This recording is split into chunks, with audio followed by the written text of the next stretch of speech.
Good morning, good morning. It is Wednesday. It is Wednesday, September the 11th, 2024. We're about to watch Vice President Kamala Harris take on ex-president Donald Trump in what they're calling the second presidential debate, but actually it's this is the first one where it's these two. The first presidential debate wasn't quite that. So at the moment, I'll take you over to the feed that I'm getting from CNN, hosted by ABC. Okay, that makes no sense. But this is from the CNN YouTube page. So hopefully it's going to kick in a moment, and we're going to be able to start watching. But before we do that, we're going to say a big hello to everyone in the chat. We've got Scott in there. We've got Dark 4x4. We've got subtitles coming up, which I don't really want, so I'll take them off. We've got Jeremy Goff. No, go away. I don't need to change my settings. We have Scott in there. Yeah, Dark 4x4. We've got Dave W. We've got Jay Kolodrinsky. We've got Andrew Ray. We've got Godmill, little minor Willie there. We've also got GHK and Hoctomaster saying, hope it's better than that Trump Elon Musk interview the other week. Well, possibly. Seriously note, though, these are possibly world-changing moments, says Scott. Yeah, absolutely right. I mean, it's a bit portentous that it is September the 11th, and this could be a day that changes the history of the world. But obviously in America, it's still September the 10th because they live in the past. They live in that world of minus GMT. Plus GMT, isn't it? No, minus, plus. Yeah, something like that. Anyway, they're minus GMT, so they'll be, what are they? Are they coming up to 9 o'clock? They're coming up to 9 o'clock over there. They're 5 hours behind us, so they're coming up to 9 o'clock Eastern time. Long time no speak, Graham. Trust you well. Hey, Jeremy, how you doing? How you doing, Jeremy Goff? I haven't seen you for ages. Where you been? You've been working night shifts or something. And Christopher Spavin says, I hope your feed works. You and I both, my friend. We've got about a minute to discover whether it will or not. Ghost Pouch says, good middle of the night, which is one way of putting it. Al Smith is saying, morning, got a tenner on Trump having a medical episode when the going gets tough. Well, what I want to see from this debate, I want Kamala Harris to humiliate Trump. I want her to infuriate him. I want her to call him weird at every given opportunity. I want her to ask him questions like explain tariffs. That'd be really good. And I wanted to laugh at him. I want her to laugh at him. Okay, so we're going to go over to, I guess these are the hosts here, hosting the debate. So I'm going to bring their first face-to-face meeting ever. A historic race for president upended just weeks ago. President Biden withdrawing after his last debate. Donald Trump now up against a new opponent. The candidate separated by the smallest of margins, essentially tied in the polls nationally and in the key battlegrounds, including right here in Pennsylvania, all still very much in play. The ABC News presidential debate starts right now. Hayden Puds, I don't think this is an ABC News special. The most consequential moment of this campaign, Kamala Harris. Together, we will chart a new way forward. Donald Trump. We will soon be a great nation again. Face to face, historic. The ABC News presidential debate. That there's millions of Americans who David want to Muir and Lindsay Davis. The most powerful man in the world. Good evening, I'm David Muir, and thank you for joining us for tonight's ABC News presidential debate. We want to welcome viewers watching on ABC and around the world tonight. Vice President Kamala Harris and President Donald Trump are just moments away from taking the stage in this unprecedented race for president. And I'm Lindsay Davis. Tonight's meeting could be the most consequential event of their campaigns, with Election Day now less Ronnie, than 2 I can't months stand away. Trump's voice either. For I Vice might President mute him. Kamala Harris, I might this is her mute him first debate since President for you, Biden and I'll withdrew just from tell the you what race he's on saying. July 21st. Make life of course, that decision followed his debate against President Donald Trump in June. Since then, this race has taken on an entirely new dynamic. And that brings us to the the rules of tonight's debate. 90 minutes with 2 commercial breaks. No gremlins. topics or questions have been shared with the campaigns. The candidates will have 2 minutes to answer questions, and this is the clock. That's what they'll be seeing. 2 minutes for rebuttals and 1 minute for follow-ups, clarifications, or responses. Their microphones will only be turned on when it's their turn to speak. No pre-written notes allowed. There is no audience here tonight in this hall at the National Constitution Center. This is an intimate setting for 2 candidates who have never met. President Trump won the coin toss. He chose to deliver the final closing statement of the evening. Vice President Harris selected the podium to the right. So let's now welcome the candidates to the stage. Vice President Kamala Harris and President Donald Trump. Won the coin toss. Shit. That doesn't bode well, does it? Oh God, look at him. Bloody lemon. Walks on like a bloody gorilla. Have fun. Thank you. Welcome to you both. It's wonderful to have you. It's an honor to have you both here tonight. Good evening. We are looking forward to a spirited and thoughtful debate. So let's get started. I want to begin tonight with an issue that voters repeatedly say is their #1 issue, and that is the economy and the cost of living in this country. Vice President Harris, you and President Trump were elected 4 years ago, and your opponent on the stage here tonight often asks his supporters, are you better off than you were 4 years ago? When it comes to the economy, do you believe Americans are better off than they were 4 years ago? So I was raised as a middle-class kid, and I am actually the only person on this stage who has a plan that is about lifting Stephen, up I'm the going to talk middle-class over and working everyone. people of America. You can I watch it on believe the in the CNN channel. ambition, No one's going to the talk over anyone. aspirations, the dreams of the American people. And that is why I imagine and have actually a plan to build what I call an opportunity economy. Because here's the thing. We know that we have a shortage of homes and housing. And the cost of housing is too expensive for far too many people.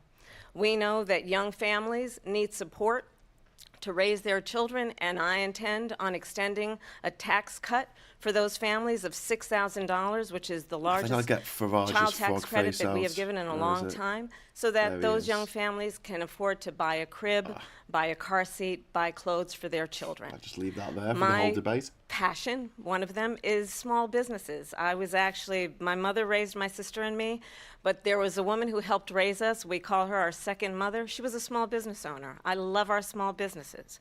My plan is to give a $50,000 tax deduction to start up small businesses, knowing they are part of the backbone of America's economy. Do it. My opponent, on the other hand, his plan is to do what he has done before, which is to provide a tax cut for billionaires and big corporations, which will result in $5 trillion from America's deficit. He's trying to follow what she's saying, but he's having difficulty. My opponent has a plan that I call the Trump sales tax, which would be a 20% tax on everyday goods that you rely on to get through the month. Yeah, because he doesn't know what a tariff is. Economists have said that Trump sales tax would actually result for middle-class families in about $4,000 more a year, because of his policies and his ideas about what should be the backs of middle-class people paying for tax cuts for billionaires. President Trump, I'll give you 2 minutes. First of all, I have no sales tax. That's an incorrect statement. She knows that. We're doing tariffs on other countries. Other countries are going to finally, after 75 years, pay us back for all that we've done for the world. He doesn't know what a tariff is. The tariff will be substantial in some cases. I took in billions and billions of dollars, as you know, from China. In fact, they never took the tariff off because there was so much money they can't. Take China off your bingo card. Everything that they've set out to do. They're taking in billions of dollars from China and other places. They've left the tariffs on. When I had it, I had tariffs, and yet I had no inflation. Look, no inflation? We've had a terrible economy because inflation which is really known as a country buster. It breaks up countries. We have inflation like very few people have ever seen before, probably the worst in our nation's history. We were at 21%, but that's being generous because many things are 50, 60, 70, and 80% higher than they were just a few years ago. This has been a disaster for people, for the middle class, but for every class. On top of that, we have millions of people pouring into our country from prisons and jails, from mental institutions and insane asylums. And they're coming in and they're taking jobs that are occupied right now by African Americans and Hispanics, and also unions. Unions are going to be affected very soon. And you see what's happening. You see what's happening with towns throughout the United States. You look at Springfield, Ohio. You look at Aurora in Colorado. They are taking over the towns. They're taking over buildings. They're going in violently. These are the people that she and Biden led into our country, and they're destroying our country. They're dangerous. They're at the highest level of criminality, and we have to get them out. We have to get them out fast. I created one of the greatest economies in the history of our country. I'll do it again and even better. We are going to get to immigration and border security. Destroyed your economy during COVID, you dickhead. I would like to let Vice President Harris respond on the economy here. Well, I would love to. Let's talk about what Donald Trump left us. Yeah. Donald Trump left us the worst unemployment since the Great Depression. Yeah. Donald Trump left us the worst public health epidemic in a century. Donald Trump left us the worst attack on our democracy since the Civil War. Yep. And what we have done is clean up Donald Trump's mess. What we have done and what I intend to do is build on what we know are the aspirations and the hopes of the American people. But I'm going to tell you all in this debate tonight, you're going to hear from the same old tired playbook, a bunch of lies, grievances, and name-calling. What you're going to hear tonight is a detailed and dangerous plan called Project 2025 that the former president intends on implementing if he were elected again. I believe very strongly that the American people want a president who understands the importance of bringing us together, knowing we have so much more in common than what separates us, and I pledge to you to be a president for all Americans. President Trump will give you a minute here to respond. Number one, I have nothing to do, as you know, and as she knows better than anyone, I have nothing to do with Project 2025. Bullshit. That's out there. I haven't read it. I don't want to read it purposely. I'm not going to read it. This was a group of people that got together. They came up with some ideas. I guess some good, some bad.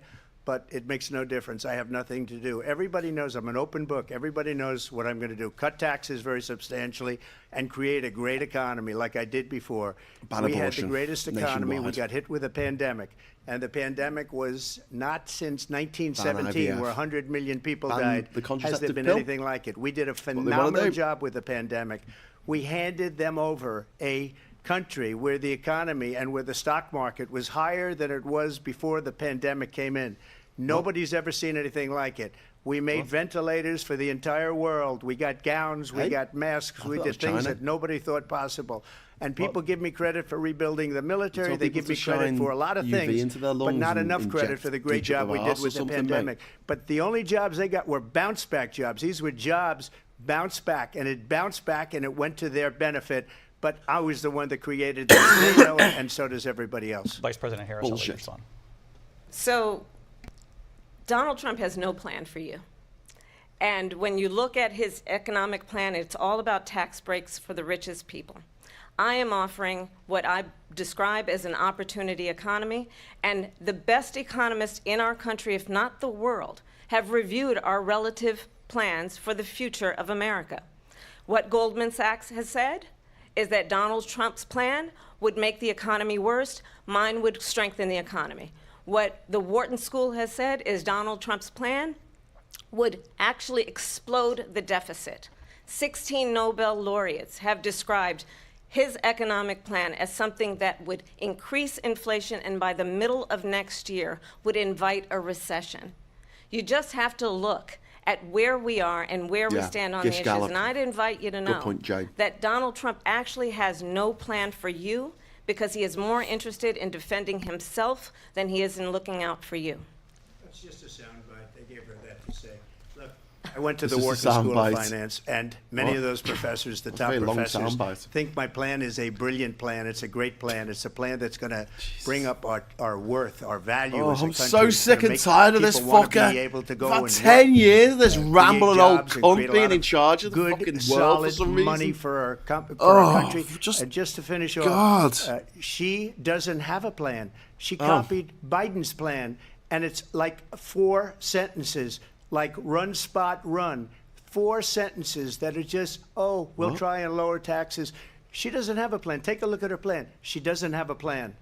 You got a Mr. plan. It's called Project 2025. You both brought up. The Vice President brought up your tariffs. You responded, and let's drill down on this because your plan is what she calls is essentially a national sales tax. Your proposal calls for tariffs, as you pointed out here, on foreign imports across the board. You recently said that you might double your plan, imposing tariffs up to 20% on goods coming into this country. As you know, many economists say that with tariffs at that level, costs are then passed on to the consumer. Vice President Harris has argued it'll mean higher prices on gas, food, clothing, medication, arguing it costs the typical family nearly $4,000 a year.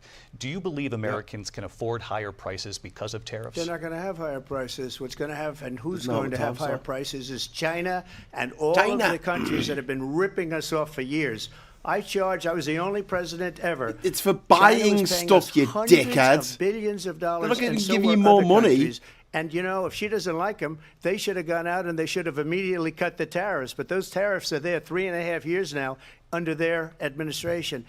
We are going to take in billions of dollars, hundreds of billions of dollars. I had no inflation, virtually no inflation. They had the highest inflation perhaps in the history of our country because I've never seen a worse period of time. People can't go out and buy cereal or bacon or eggs or anything else. The people of our country are absolutely dying with what they've done. They've destroyed the economy. And all you have to do is look at a poll. The polls say 80 and 85 and even 90% that the Trump economy was great, that their economy was terrible. Vice President Harris, I want to ask for your response. Donnie, you got to cry? The president said there, because the Biden administration did keep a number of the Trump tariffs in place. So how do you respond? Well, let's be clear that the Trump administration resulted in a trade deficit, one of the highest we've ever seen in the history of America.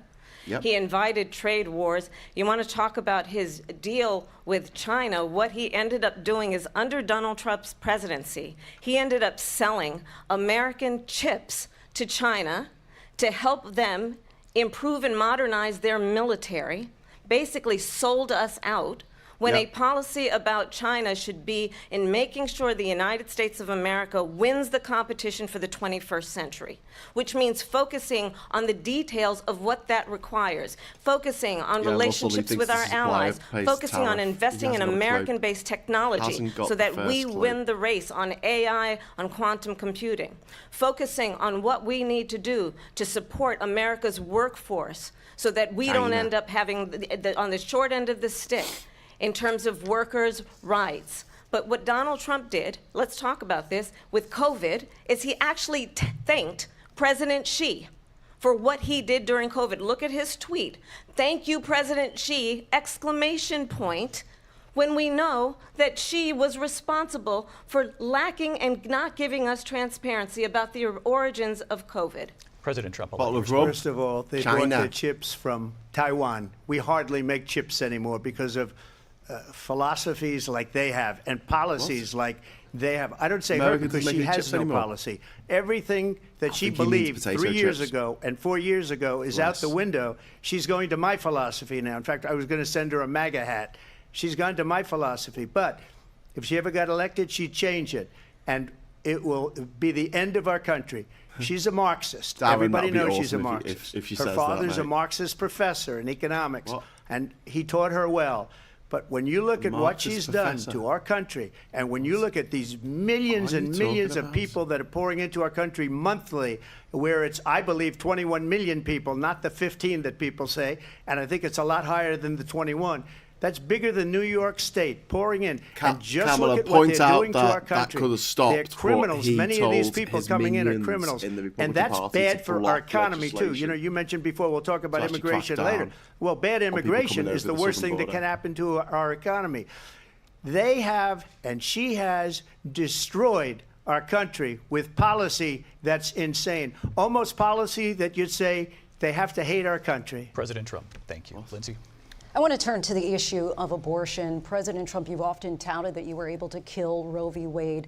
Last year, you said that you were proud to be the most pro-life president in American history.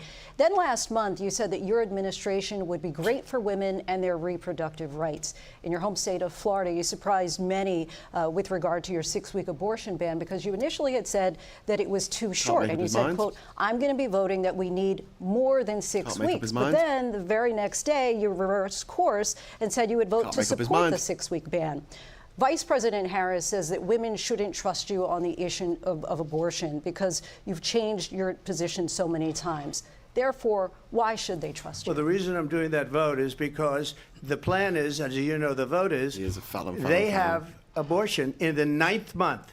They even have, and you can look at the governor of West Virginia, the previous governor of West Virginia, not the current governor, who's doing an excellent job, but the governor before, he said the baby will be born and we will decide what to do with the baby. In other words, we'll execute the baby. And that's why I did that, because that predominates, because they're radical. The Democrats are radical in that. And her vice presidential pick, which I think was a horrible pick, by the way, for our country, because he is really out of it.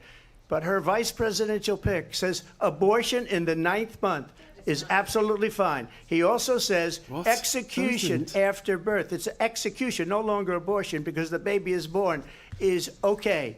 And that's not okay with me. I need a bigger thing that says lies. But what I did is something for 52 years. They've been trying to get Roe v. Wade into the States. Minority of a country. Minority. Genius and heart and strength of 6 Supreme Court justices, we were able to do that. Now, I believe in the exceptions for rape, incest, and life of the mother. I believe strongly in it. Ronald Reagan did also. 85% of Republicans do. Exceptions. Very important. But we were able to get it, and now states are voting on it. And for the first time, you're going to see, look, this is an issue that's torn our country apart for 52 years. Every legal scholar, every Democrat, every Republican, liberal, conservative, they all wanted this issue to be brought back to the states where the people could vote. And that's what happened. Now, Ohio, the vote was somewhat liberal. Kansas, the vote was somewhat liberal, much more liberal than people would have thought. But each individual state is voting. It's the vote of the people now. It's not tied up in the federal government. I did a great service in doing it. It took courage to do it. And the Supreme Court had great courage in doing it. And I give tremendous credit to those 6 justices. There is no state in this country where it is legal to kill a baby after it's born. Madam Vice President, I want to get your response to President Trump. Well, as I said, you're going to hear a bunch of lies, and that's not actually a surprising fact. Let's understand how we got here. Donald Trump hand-selected 3 members of the United States Supreme Court with the intention that they would undo the protections of Roe v. Wade. And they did exactly as he intended. And now in over 20 states, there are Trump abortion bans, which make it criminal for a doctor or nurse to provide health care. In one state, it provides prison for life. Trump abortion bans that make no exception even for rape and incest, which understand what that means. A survivor of a crime of violation to their body does not have the right to make a decision about what happens to their body next. That is immoral.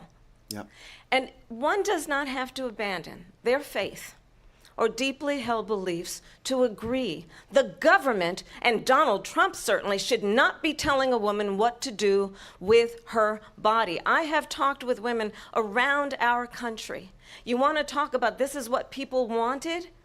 Pregnant women who want to carry a pregnancy to term, suffering from a miscarriage, being denied care in an emergency room because the healthcare providers are afraid they might go to jail, and she's bleeding out in a car in the parking lot. She didn't want that. Her husband didn't want that. A 12 or 13-year-old survivor of incest being forced to carry a pregnancy to term, they don't want that. And I pledge to you, when Congress passes a bill to put back in place the protections of Roe v. Wade, as President of the United States, I will proudly sign it into law. But understand, if Donald Trump were to be reelected, he will sign a national abortion ban. Understand, in his Project 2025, there would be a national abortion, a monitor that would be monitoring your pregnancies, your miscarriages.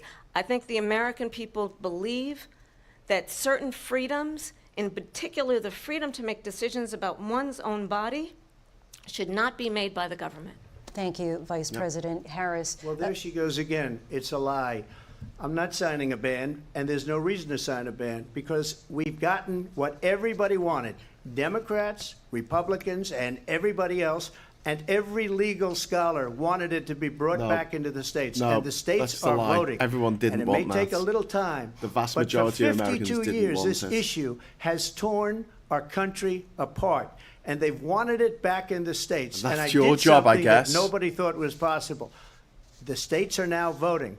What she says is an absolute Some of them lie. are.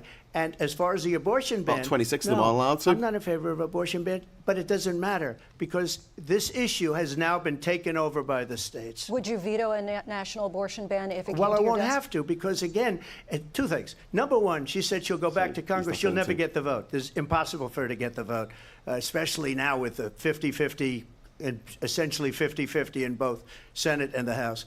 She's not going to get the vote. She can't get the vote. She won't even come close to it. So it's just talk. You know what it reminds me of? When they said they're going to get student loans terminated, and it ended up being a total catastrophe. The student loans, and then her, I think probably her boss, if you call him a boss, he spends all his time on the beach. But look, her boss went out and said, we'll do it again. We'll do it a different way. And he went out, got rejected again by the Supreme Court. So all these students got taunted with this whole thing about this whole idea.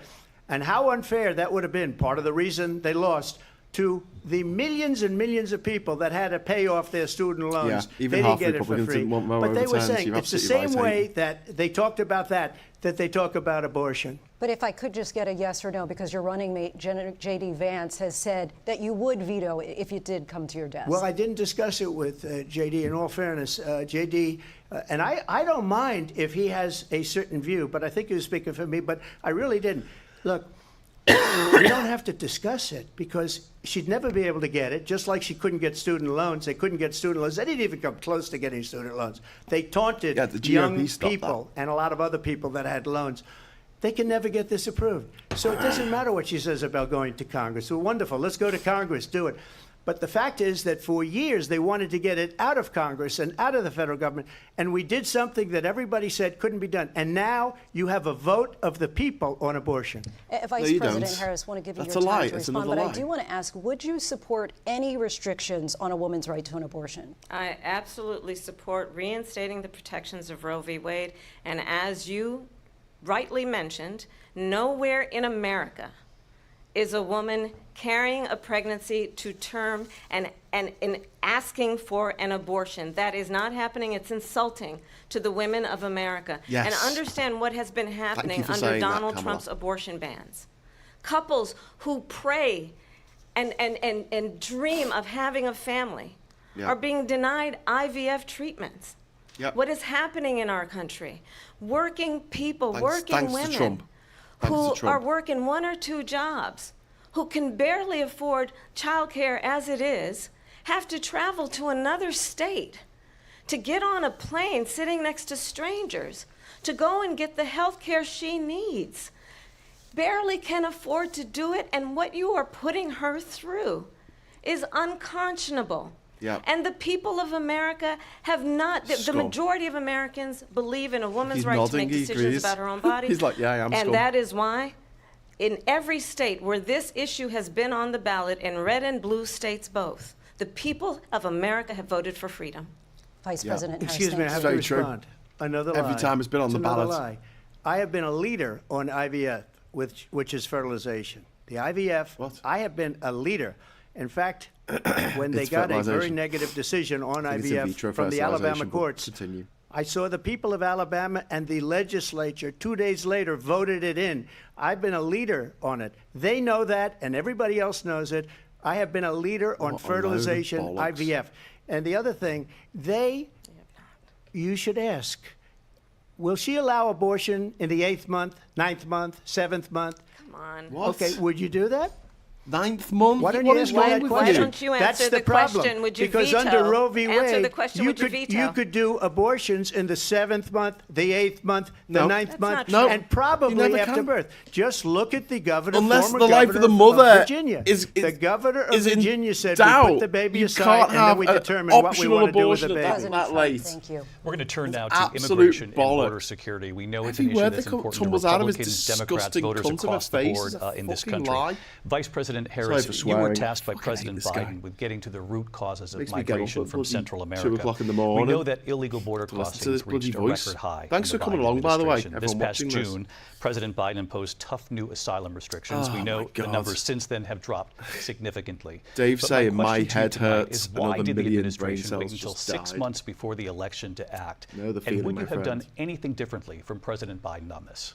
So I'm the only person on this stage who has prosecuted transnational criminal organizations for the traffic. United States Congress, including some of the most conservative members of the United States Senate, came up with a border security bill, There's a glitch there. which I supported. That wasn't me.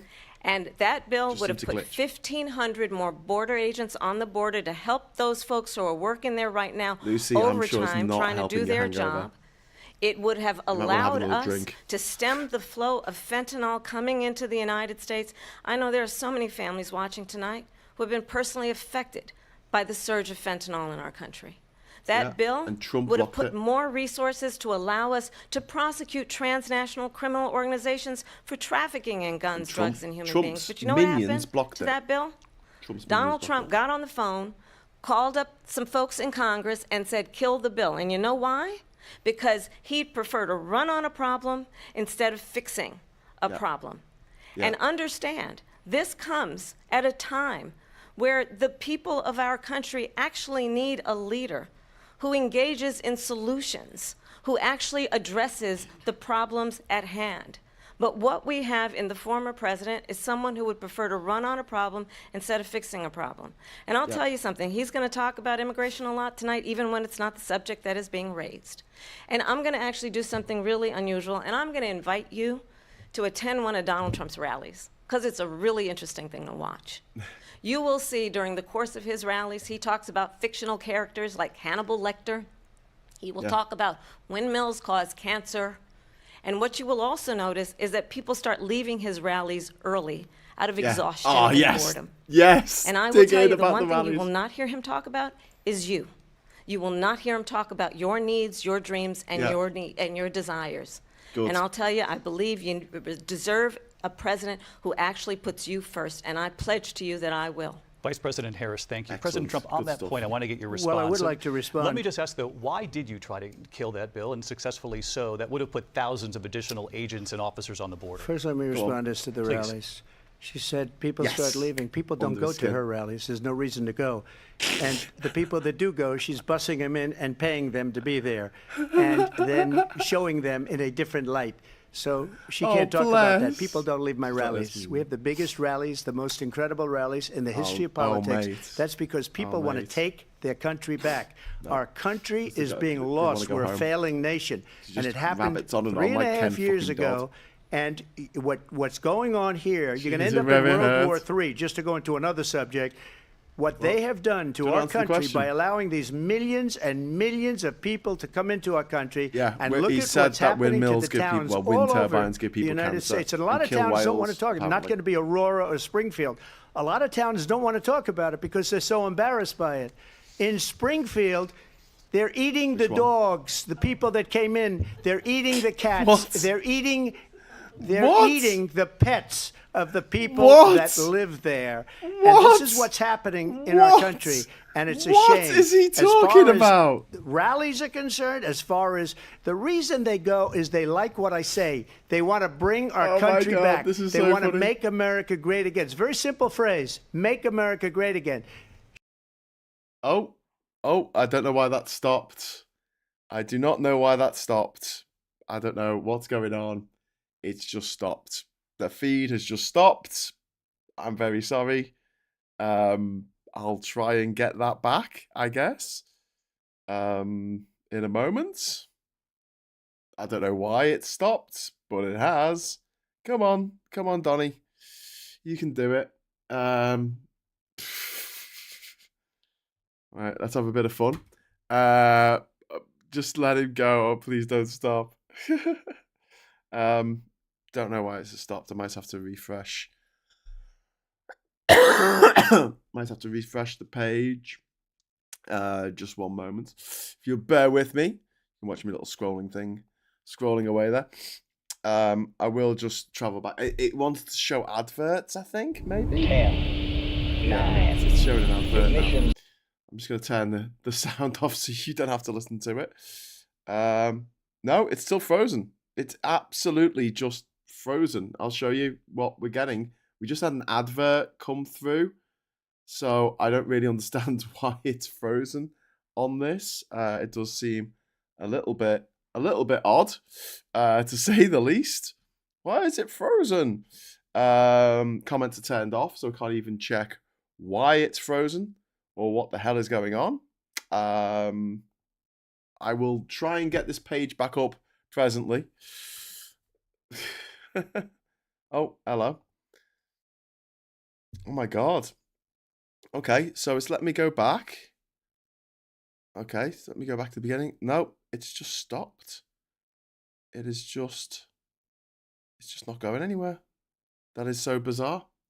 Graham, please start from the cut. We don't mind the delay.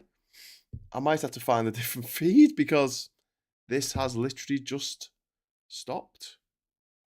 And look, they're eating the pets. I'm going ahead, and it's just stopped. This is the feed off the CNN page. So what I'm going to do now is I'm going to try and find another feed. While I do that, I'll entertain you with Big Me. Hello. So, oh shit. So live Harris debate. Okay, so it's still working on the Bulwark. Maybe I should have picked a different channel to listen to. No, still not coming through on CNN there. CNN, you suck. ABC, presidential debate. Sorry about this. Talk amongst yourselves while this goes on. Okay, I've got it. Right, so I'm going to take it back to the dog eating bit. Okay, so here we go. This country doesn't have a chance of success. Not only success, we'll end up being Venezuela on steroids. I just want to clarify here. You bring up Springfield, Ohio, and ABC News did reach out to the city manager there. He told us there have been no credible reports of specific claims of pets being harmed, injured, or abused by indivials within the immigrant it's not my community. internet. I've seen people on television. Let me just say here, The people on television say my dog was taken and used for food. So maybe he said that, and maybe that's a good thing to say for a city manager. I'm not taking this from television. But the people on television saying their dog was eaten by the people that went there. What Again, the hell is Springfield City about? Manager says there's no evidence of that. Vice President Harris, out. I'll let you respond to the rest of what you've heard. You talk about extreme. This is, I think, one of the reasons why in this election, I actually have the endorsement of 200 Republicans who have formally worked with President Bush, Mitt Romney, and John McCain, including the endorsement of former Vice President Dick Cheney and Congress member Liz Cheney. And if you want to really know the inside track on who the former president is, if he didn't make it clear already, just ask people who have worked with him. His former chief of staff, a four-star general, has said he has contempt for the Constitution of the United States. His former national security advisor has said he is dangerous and unfit. His former Secretary of Defense has said the nation, the Republic, would never survive another Trump term. And when we listen to this kind of rhetoric, when the issues that affect the American people are not being addressed, I think the choice is clear in this election. President Trump, I'll give you a quick minute to respond here. Thank you, because when I hear that, see, I'm a different kind of a person. I fired most of those people. Not so graciously. They did bad things or a bad job. I fired them. They never fired one person. They didn't fire anybody having to do with Afghanistan and the Taliban and the 13 people whose were just killed, viciously and violently killed. And I got to know the parents you doing and a the deal family. with the Taliban? They didn't fire. They should have fired You did a all deal those with the generals, Taliban. all those top people, because that was one of the most incompetently handled situations anybody has ever seen. So when somebody does a bad job, I fire him. And you take a guy like Esper. He was no good. I fired him. So he writes a book. Another one writes a book. Because with me, they can write books. With nobody else, can they? But they have done such a poor job, and they never fire anybody. Look at the economy. Look at the inflation. They didn't fire any of their economists. They have the same people. That's a good way not to have books written about you. But just to finish, I got more votes than any Republican in history by far.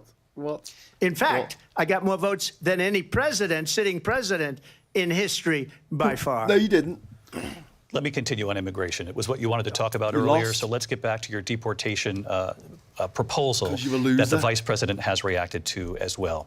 President Trump, you called this the largest domestic deportation operation in the history of our country. You say you would use the National Guard. You say if things get out of control, you'd have no problem using the U.S. military. You also said you would use local police. How would you deport 11 million undocumented immigrants? I know you believe that number is much higher. Take us through this. What does this look like? Will authorities be going door to door in this country? Yeah, it is much higher because of them. They allowed criminals, many millions of criminals. They allowed terrorists. They allowed common street criminals. They allowed people to come in, drug dealers, to come into our country. And they're now in the United States and told by their countries like Venezuela, don't ever come back or we're going to kill you. Do you know that crime in Venezuela and crime in countries all over the world is way down? By your mate, you know Putin. why? Because they've taken their criminals off the street and they've given them to her to put into our country. And this will be one of the greatest mistakes in history for them to allow. And I think they probably did it because they think they're going to get votes, but it's not worth it. Because they're destroying the fabric of our country by what they've done. There's never been anything done like this at all. They've destroyed the fabric of our country. Millions of people let in. And all over the world, crime is down. All over the world except here. Crime here is up and through the roof. Despite their fraudulent statements that they made, crime in this country is through the roof. And we have a new form of crime. It's called migrant crime. You know a lot about crime because you're an at actual levels criminal. That nobody thought possible. You are a As criminal. you know, the FBI says overall violent crime is actually coming down in this country. But Vice Excuse me, President the Harris, FBI they were defrauding statements. They didn't include the worst cities. They didn't include the cities with the worst crime. It was a fraud. Just like their number of 818,000 jobs that they said they created. What are you talking about? The FBI are lying? The FBI are lying? Well, I think this is so rich, coming from someone who has been prosecuted. Yes. For national security crimes, economic crimes, election interference, has been found liable for sexual assault, and his next big court appearance is in November at his own criminal sentencing. And let's be clear, where each person stands on the issue of what is important about respect for the rule of law and respect for law enforcement. The former vice president called for defunding federal law enforcement, 45,000 agents, get this, on the day after he was arraigned on 34 felony counts. So let's talk about what is important in this race. It is important that we move forward, that we turn the page on this same old tired rhetoric and address the needs of the American people, address what we need to do about the housing shortage, which I have a plan for, address what we must do to support our small businesses, address bringing down the price of groceries. But frankly, the American people are exhausted with this same old tired playbook. Vice President Harris, thank you. Excuse me. Every one of those cases was started by them against their political opponent. And I'm winning most of them, and I will win the rest on appeal. And you saw that with the decision that came down just recently from the Supreme Court. So far. I'm winning most of them. But those are cases, it's called weaponization. Never happened in this country. They weaponized the Justice Department. Every one of those cases was involved with the DOJ, from Atlanta and Fani Willis to the Attorney General of New York and the DA in New York. Every one of those cases. And then they say, oh, he's a criminal. They're the ones that made them go after me. By the way, Joe Biden was found essentially guilty on the documents case. And what happened in my documents case? They said, oh, that's the toughest of them all. a complete and total victory. 2 months ago, it He was wasn't thrown found guilty because he wasn't put It's to court for anything. weaponization, and they used it, and it's He never had some happened in documents, this and they country. said you shouldn't have They those used documents, it and he gave to them try back. He and win didn't an fucking election. hide them in the Fake fucking cases. President Trump, thank you. in A really the quick response here, bathroom, Vice you President Harris, fucking on this freak. notion of weaponization of the Justice Department. Well, let's talk about extreme and understand the context in which this election in 2024 is taking place. The United States Supreme Court recently ruled that the former president would essentially be immune from any misconduct if he were to enter the White House again.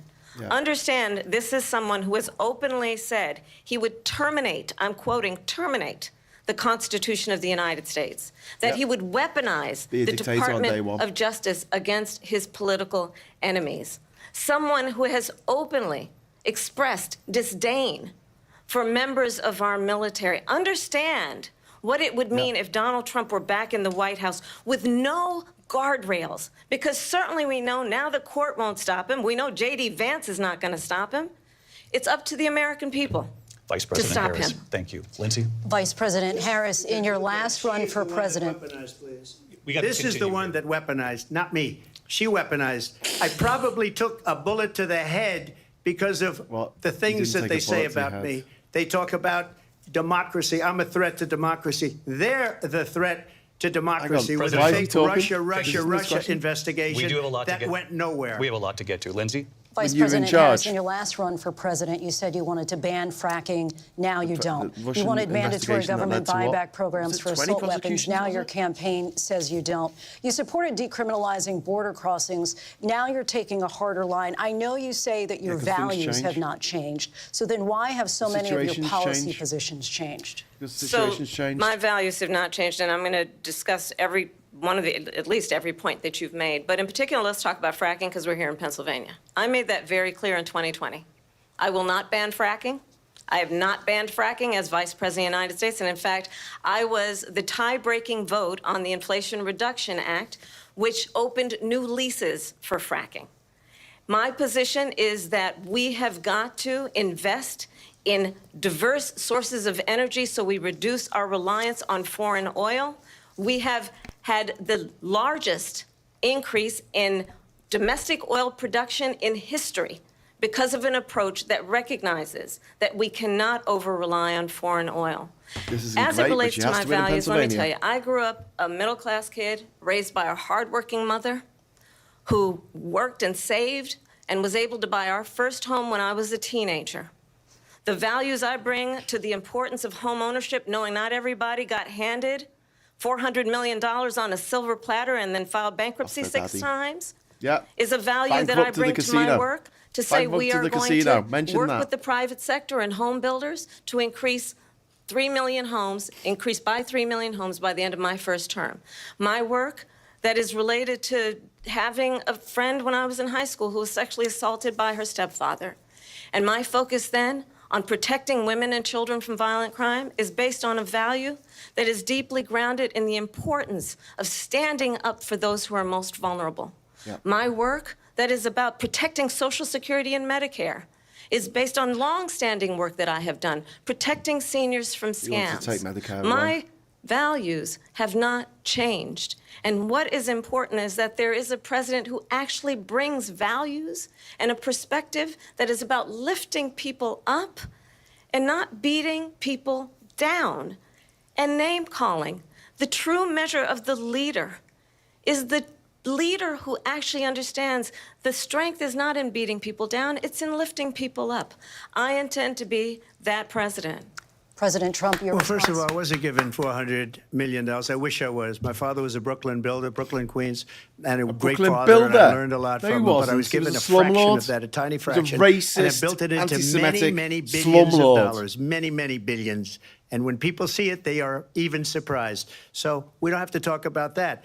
Fracking, she's been against it for 12 years. Defund the police, she's been against that forever. She gave all that stuff up.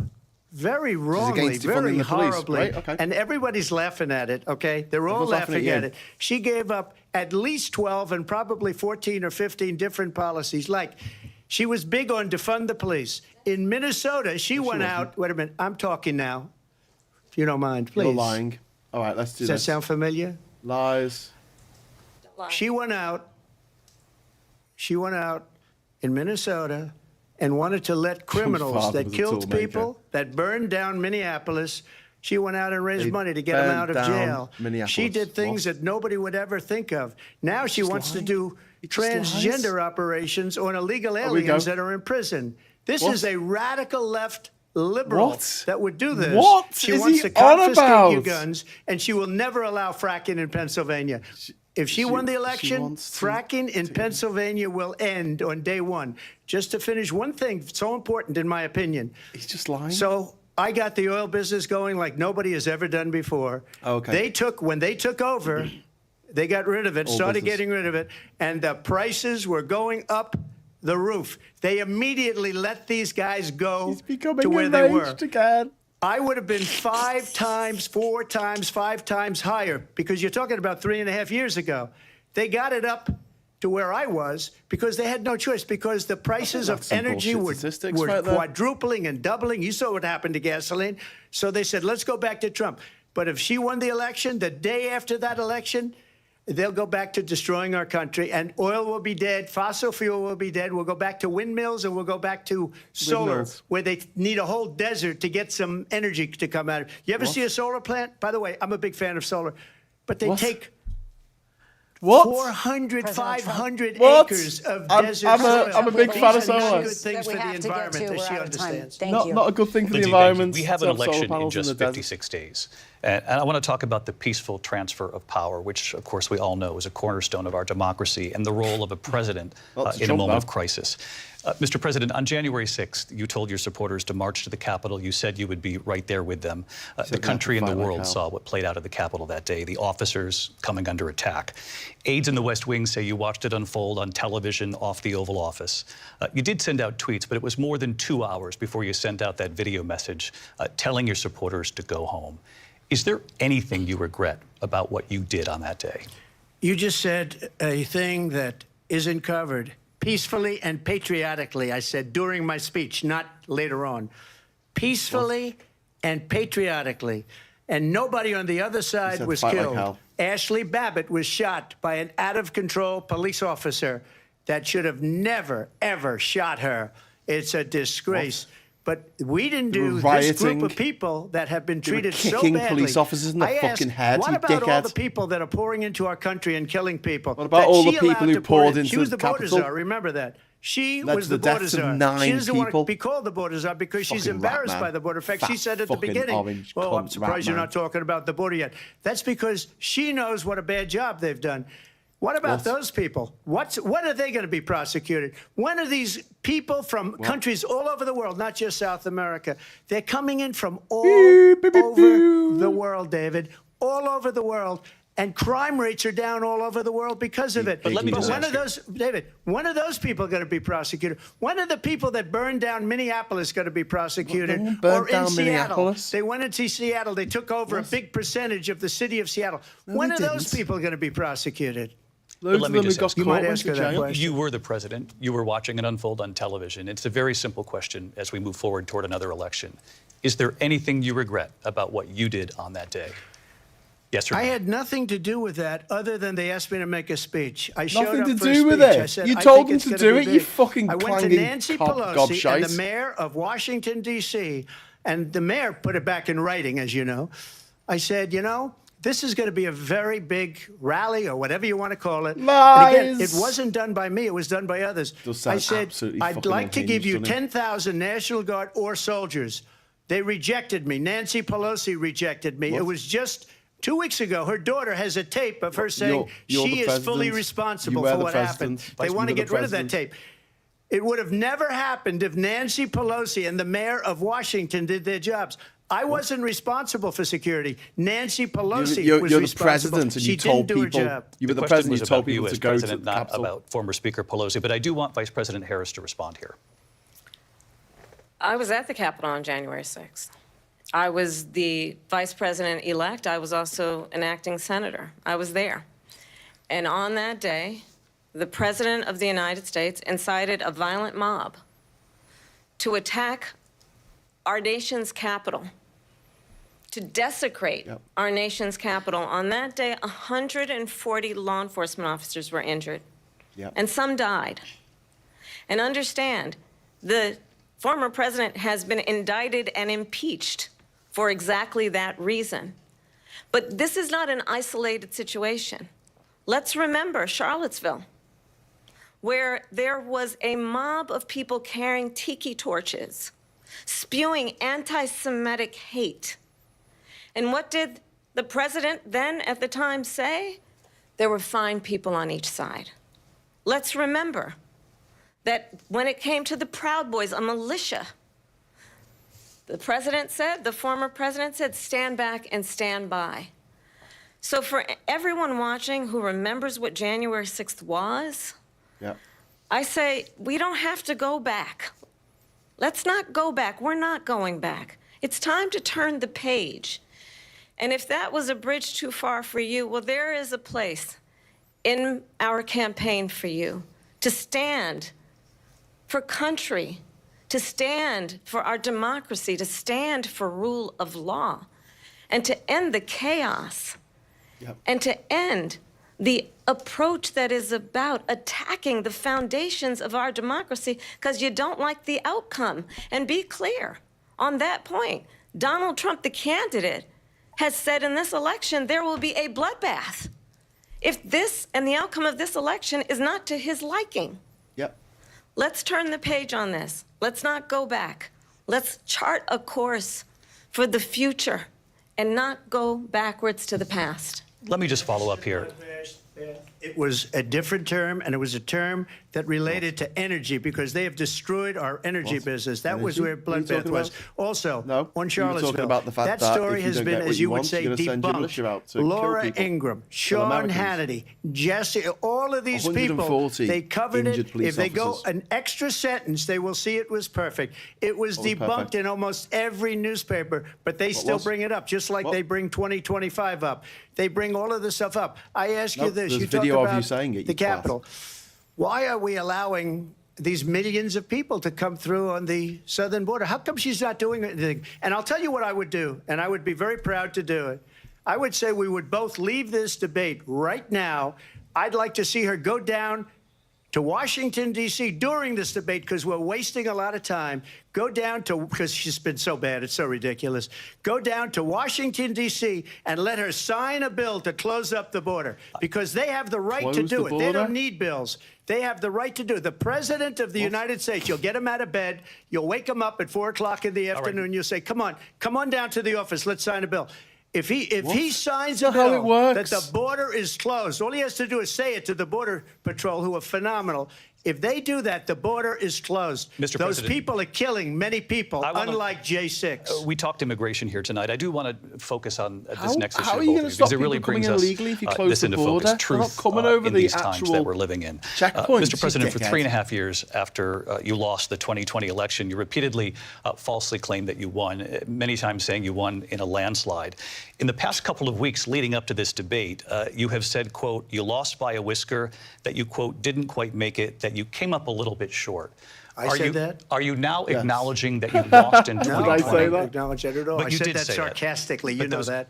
It was said, oh, it's sarcastic. That was said sarcastically. Jesus. Look. There's so much proof. All you have to do is look at it. And they should have sent it back to the legislatures for approval. I got almost 75 million votes, the most votes any sitting president has ever gotten. I was told if I got 63, which was what I got in 2016, you can't be beaten.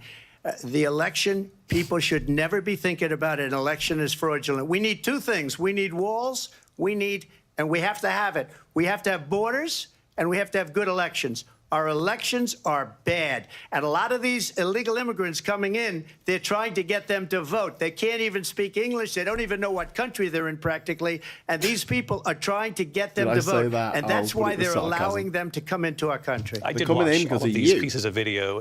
I didn't detect the sarcasm, lost by a whisker. We didn't quite make it. And we should just point out here as clarification, and you know this, you and your allies, 60 cases in front of many judges, many of them Republican. No judge looked at it. And said they there was said no we didn't have standing. fraud. That's the other thing. They said we didn't have standing, a technicality. Can you imagine a system where a person in an election doesn't have standing? The president of the United States not what happens. doesn't have standing. Lies. That's how we lost. Absolute lies. If you look at the facts, and I'd love to have you'll do a special on it. I'll show you Georgia, and I'll show you Wisconsin, and I'll show you Pennsylvania. Georgia, and when you called up the governor and asked for 11,870 more votes. That doesn't matter, because we have to solve the problem that we have right now. That's old news. And the problem that we have right now is we have a nation in decline, and they have put it into decline. We have a nation that is dying, David. Mr. President, thank you. Vice President Harris, you heard the president there tonight. He said he didn't say that he lost by a whisker. So he still believes he did not lose the election that was won by President Biden and yourself. But I do want to ask you about something that's come up in the last couple of days. This was a post from President Trump about this upcoming election just weeks away. He said, when I win, those people who cheated, and then he lists donors, voters, election officials, he says will be prosecuted to the fullest extent of the law, which will include long-term prison sentences. One of your campaign's top lawyers responded saying, we won't let Donald Trump intimidate us. We won't let him suppress the vote. Is that what you believe he's trying to do here? Yes, absolutely. Donald Trump was fired by 81 million people. So let's be clear about that. And clearly he is having a very difficult time processing that. But we cannot afford to have a president of the United States who attempts, as he did in the past, to upend the will of the voters in a free and fair election. And I'm going to tell you that I have traveled the world as Vice President of the United States, and world leaders are laughing at Donald Trump. Yes. I have talked with military leaders, some of whom worked with you, and they say you're a disgrace. And when you then talk in this way in a presidential debate and deny what over and over again are court cases you have lost because you did, in fact, lose that election, it leads one to believe that perhaps we do not have in the candidate to my right the temperament or the ability to not be confused about fact. That's deeply troubling, and the American people deserve better. Yeah. I'll give you 1 minute to respond, Mr. President. Let me just say about world leaders. Viktor Orban, one of the most respected men. No, they call him a strong man. He's a tough person. He's a fucking potato. Smart. He's Prime a Minister fucking of rancid potato. They said, why is the whole world blowing up? 3 years ago, it wasn't. Why is it blowing up?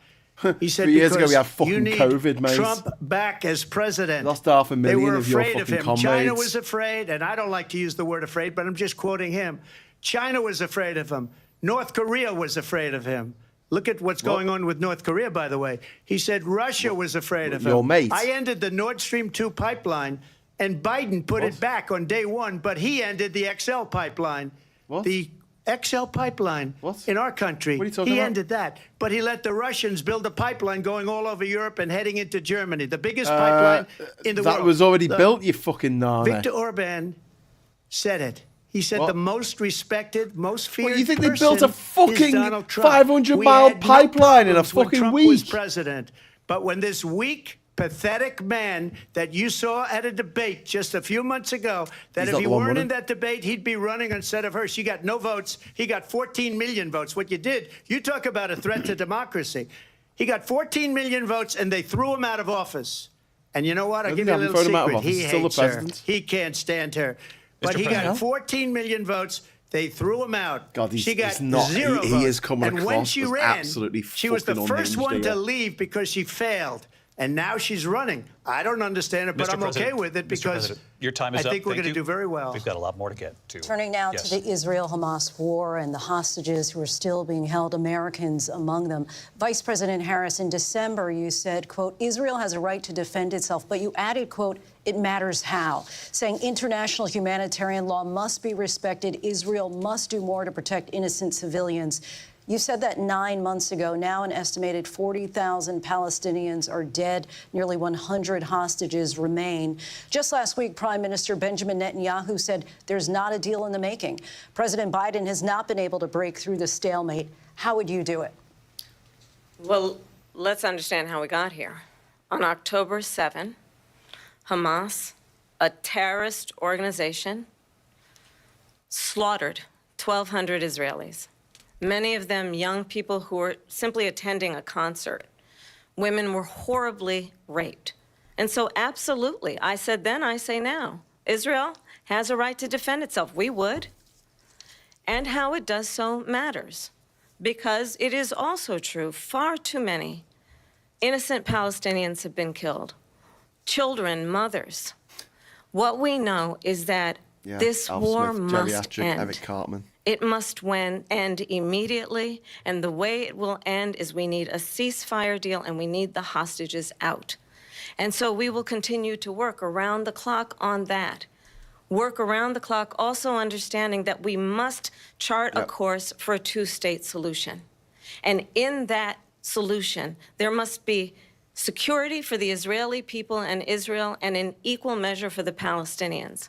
But the one thing I will assure you always, I will always give Israel the ability to defend itself, in particular as it relates to Iran and any threat that Iran and its proxies pose to Israel.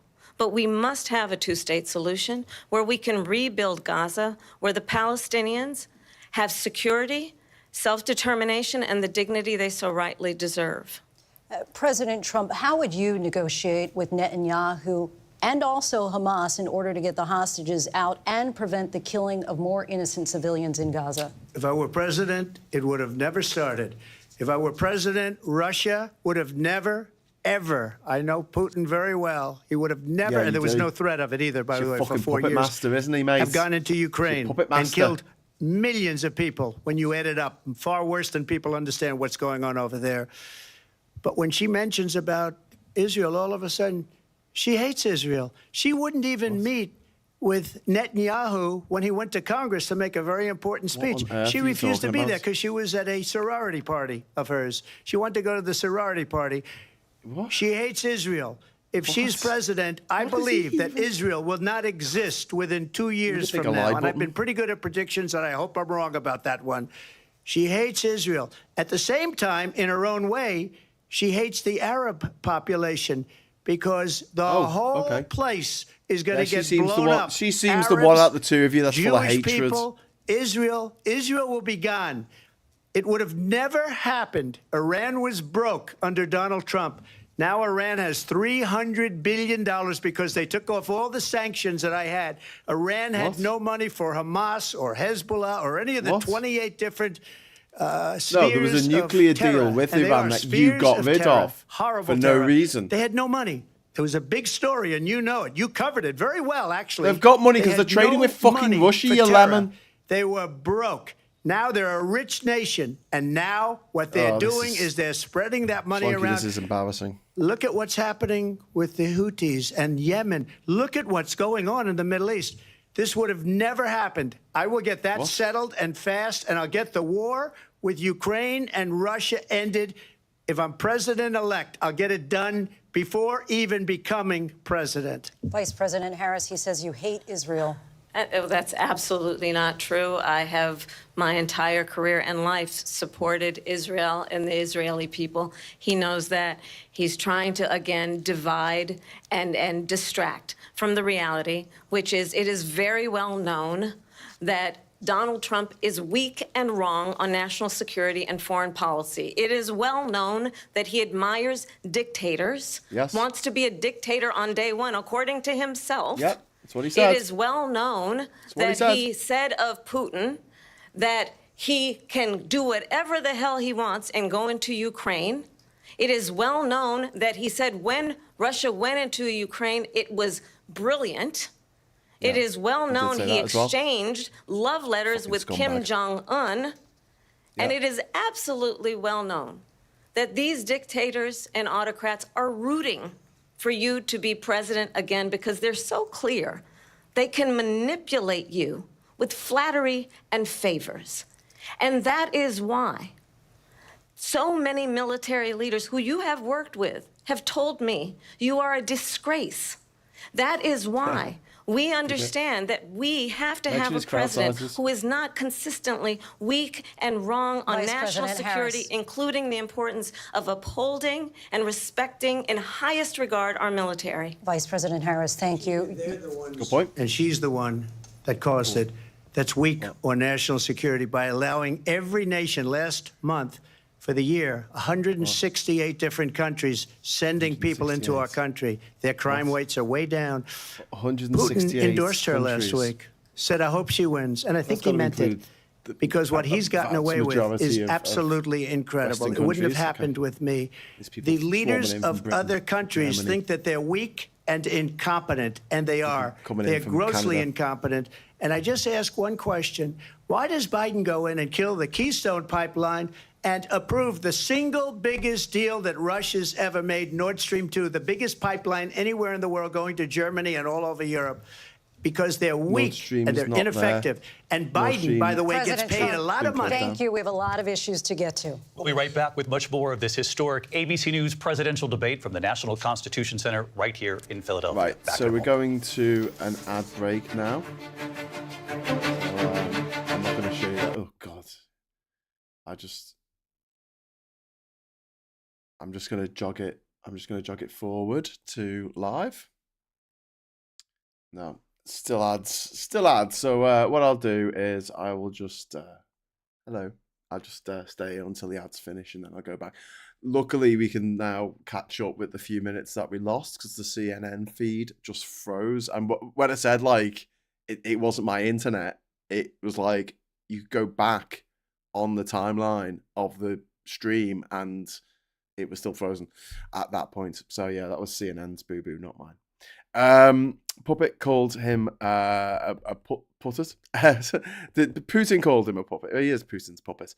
Alf says, I do love how he nods along, though, like she's talking about someone else. Bad Fairy says, all he's got is lies. That's very true. Bloody ads in a presidential debate. FFS America. Well, there you go. It's saying, thanks for watching. We'll be right back. I'm going to have to play some of this music for you. This is the music that they're playing.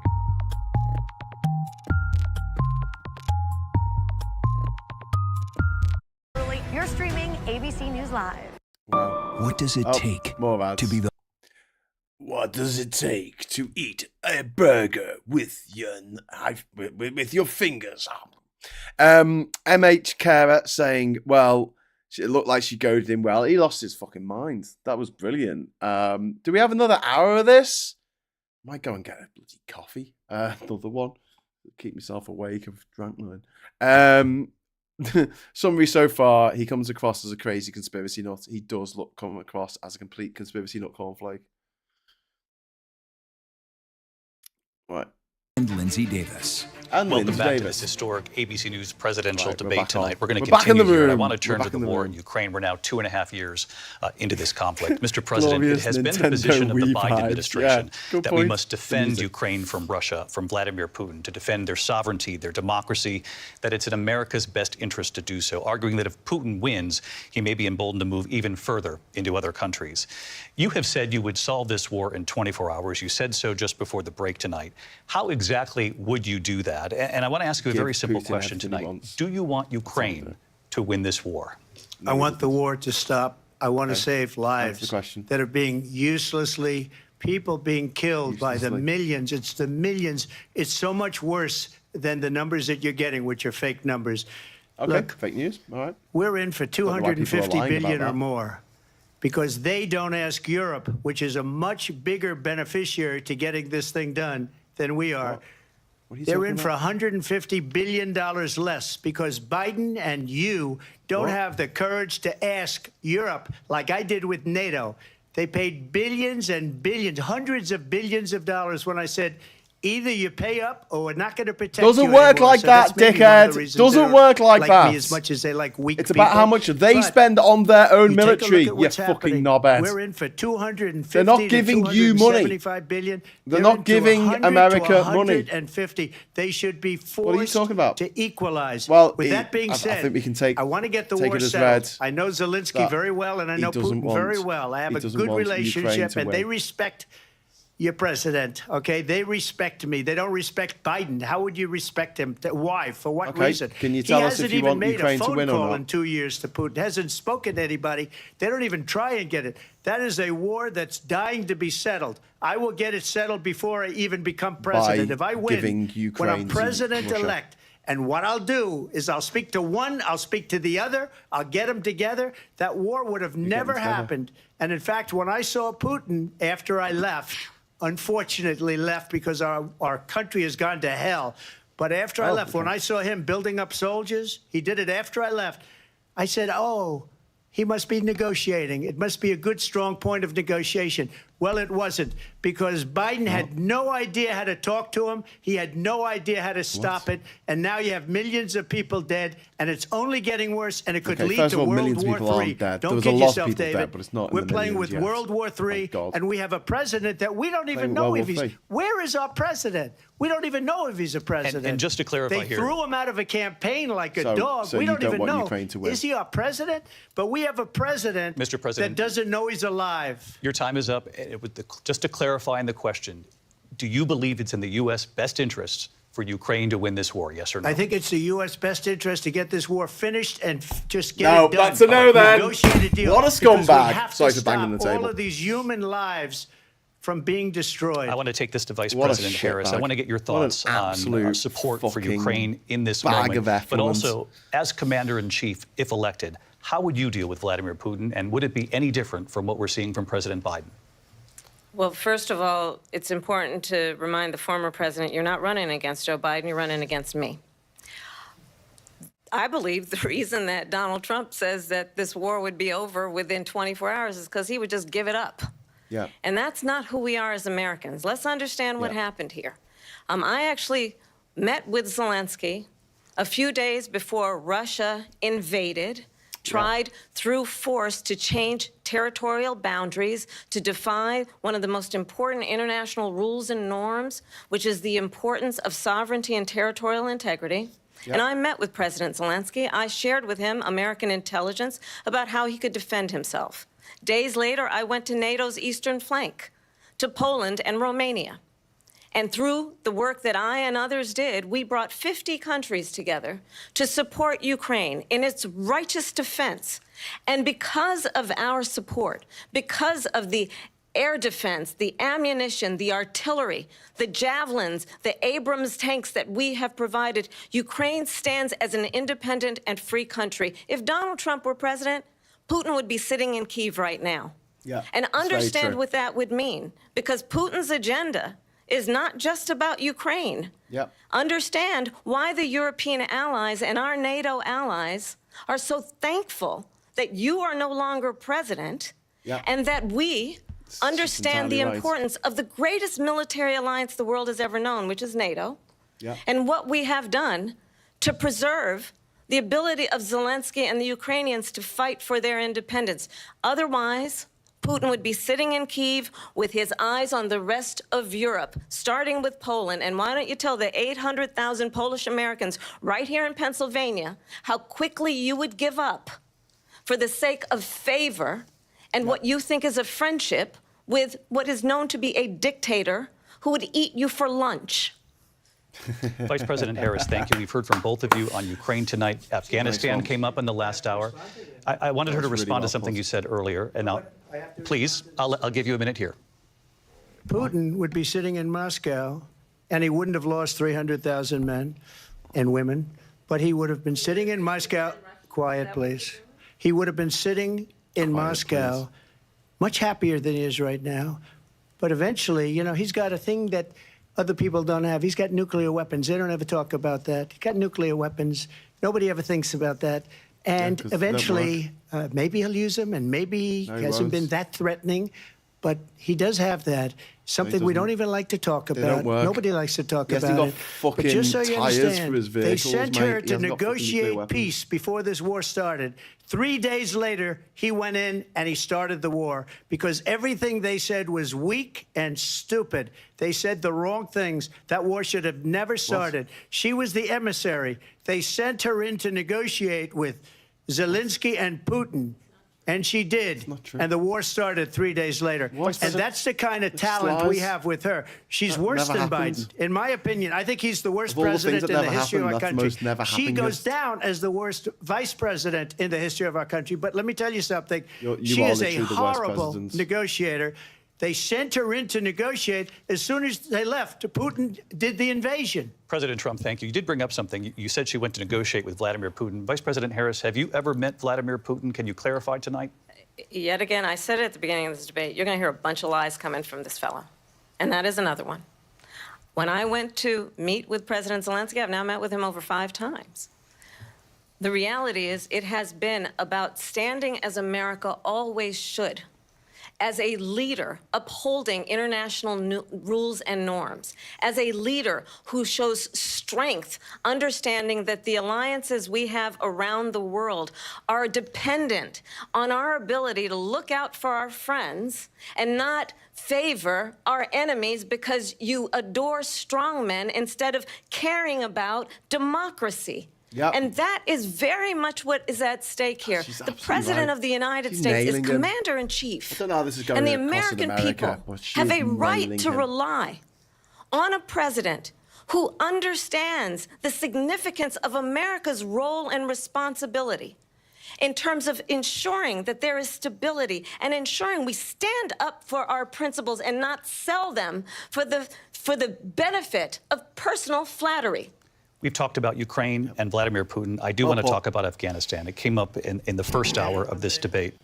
I want to move on to Afghanistan. Stoltenberg said Trump did the most amazing thing I've ever seen. He got these countries, the 28 countries at the time, to pay up. He said, I've never seen. He's the head of NATO. They don't pay you, he you said, fucking I've never cretin. seen. For years, we were paying almost all of NATO. We no, were you being weren't. ripped off by European It's your nations, own both on country. God, he trade doesn't and on understand NATO. tariffs. He doesn't I understand got them to democracy. He pay doesn't up understand by saying NATO. One of the statements you made The before. amount of shit this If man you does don't not understand pay, could we're not fill going to protect you. Otherwise, we would have never gotten it. liner. He said it was one of the most incredible jobs that he's ever seen done. Thank you. What? I want to turn to Afghanistan. It came up in the first hour of By the debate, way, it was and we President witnessed Obama a who poignant brought moment in today that on Capitol rule Hill, honoring about the a soldiers minimum who died amount in the of chaotic GDP withdrawal being from spent Afghanistan. on I do want to ask the NATO. Vice President, do you believe you bear any responsibility in the way that Not withdrawal NATO, played actually, out? just defense of Well, the I will country. tell you, I agreed with President Biden's decision to pull out of Afghanistan. 4 presidents said they would, and Joe Biden did. And as a result, America's taxpayers are not paying the $300 million a day we were paying for that endless war. And as of today, there is not one member of the United States military who is in active duty in a combat zone in any war zone around the world, the first time this century. But let's understand how we got to where we are.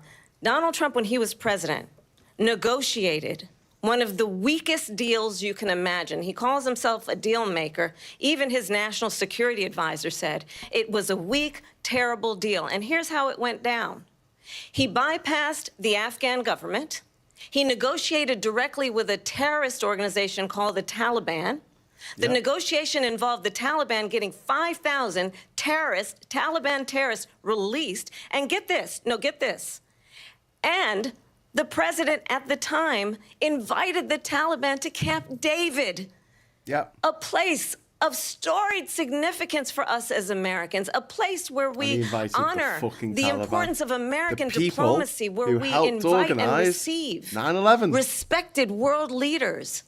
And this former president, as president, invited them Very good. to Camp David because he does not, again, appreciate the role and responsibility of the President of the United States to be commander-in-chief with a level of respect. And this gets back to the point of how he has consistently disparaged and demeaned members of our military, fallen soldiers, and the work that we must do to uphold the strength and the respect of the United States of America around the world. Vice President Harris, thank you. President Trump, your response to her saying that you began the negotiations with the Taliban. So if you take a look at that period of time, the Taliban was killing our soldiers, a lot of them, with snipers. And I got involved with the Taliban because the Taliban was doing the killing. That's the fighting force within Afghanistan. They don't bother doing that because, you know, they deal with the wrong people all the time. But I got involved. And Abdul is the head of the Taliban. He is still the head of the Taliban. And I told Abdul, don't do it anymore. You do it anymore, you're going to have problems. And he said, why do you send me a picture of my house? I said, you're going to have to figure that out, Abdul. And for 18 months, We had nobody killed.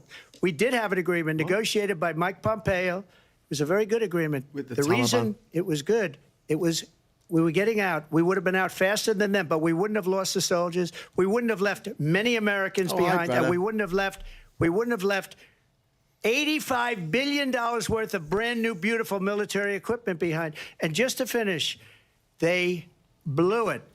The agreement said you have to do this, this, this, this, this, and they didn't do it. They didn't do it. The agreement was terminated by us because they didn't do what they were supposed to do. I want to move on. And these people, he's sticking up for the Taliban over America here. In my opinion, the most embarrassing moment in the history of our country. And by the way, that's why Russia attacked Ukraine, because they saw how incompetent she and her boss are. President Trump, thank you. I want to move on now to race and politics in this country. Mr. President, you recently said of Vice President Harris, quote, "I didn't know she was black until a number of years ago when she happened to turn black, and now she wants to be known as black." I want to ask a bigger picture question here tonight. Why do you believe it's appropriate to weigh in on the racial identity of your opponent? I don't, and I don't care. I don't care what she is. I don't care. You make a big deal out of something, I couldn't care less. Whatever she wants to be is okay with me.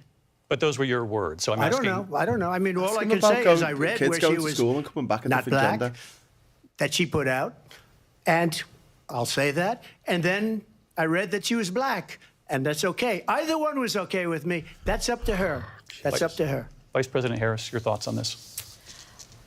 I think it's, I mean, honestly, I think it's a tragedy that we have someone who wants to be president who has consistently, over the course of his career, attempted to use race to divide the American people. You know, I do believe that the vast majority of us know that we have so much more in common than what separates us, and we don't want this kind of approach that is just constantly trying to divide us, and especially by race. And let's remember how Donald Trump started. He was land, he owned buildings, and he was investigated because he refused to rent property to black families. Let's remember, this is the same individual who took out a full-page ad in the New York Times calling for the execution of 5 young black and Latino boys who were innocent, the Central Park 5.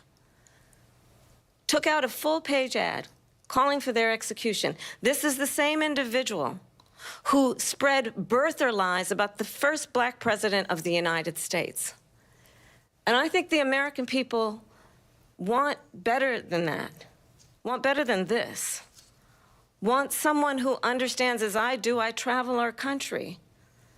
We see in each other a friend. We see in each other a neighbor. We don't want a leader who is constantly trying to have Americans point their fingers at each other. I meet with people all the time who tell me, can we please just have discourse about how we're going to invest in the aspirations and the ambitions and the dreams of the American people? Knowing that regardless of people's color or the language their grandmother speaks, we all have the same dreams and aspirations and want a president who invests in those, not in hate and division. Vice President Harris, thank you. Lindsay? President Trump, this is now your 3rd time. This is the most divisive presidency in the history of our country. There's never been anything like it. They're destroying our country, and they come up with things like what she just said, going back many, many years, when a lot of people, including Mayor Bloomberg, agreed with me on the Central Park 5. They admitted, they said, they pled guilty. And I said, well, if they pled guilty, they badly hurt a person, killed a person ultimately. And if they pled guilty, then they pled, we're not guilty.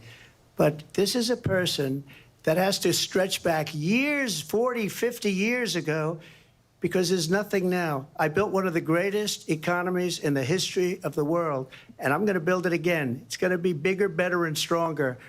But they're destroying our economy. They have no idea what a good economy is. Their oil policies, every single policy. And remember this, she is Biden.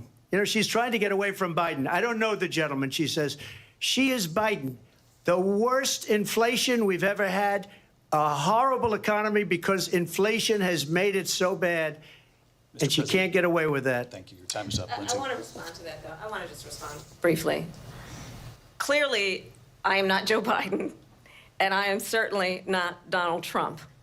And what I do offer is a new generation of leadership for our country, one who believes in what is possible, one who brings a sense of optimism about what we can do instead of always disparaging the American people. I believe in what we can do to strengthen our small businesses, which is why I have a plan. Let's talk about our plans and let's compare the plans.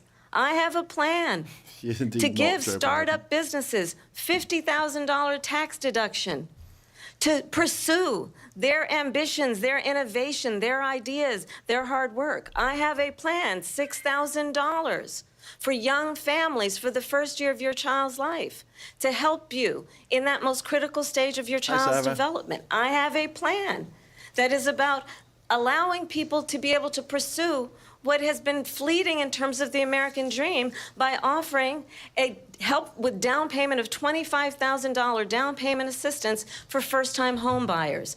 That's the kind of conversation, I believe, David, that people really want tonight, as opposed to a conversation that is constantly about belittling and name-calling.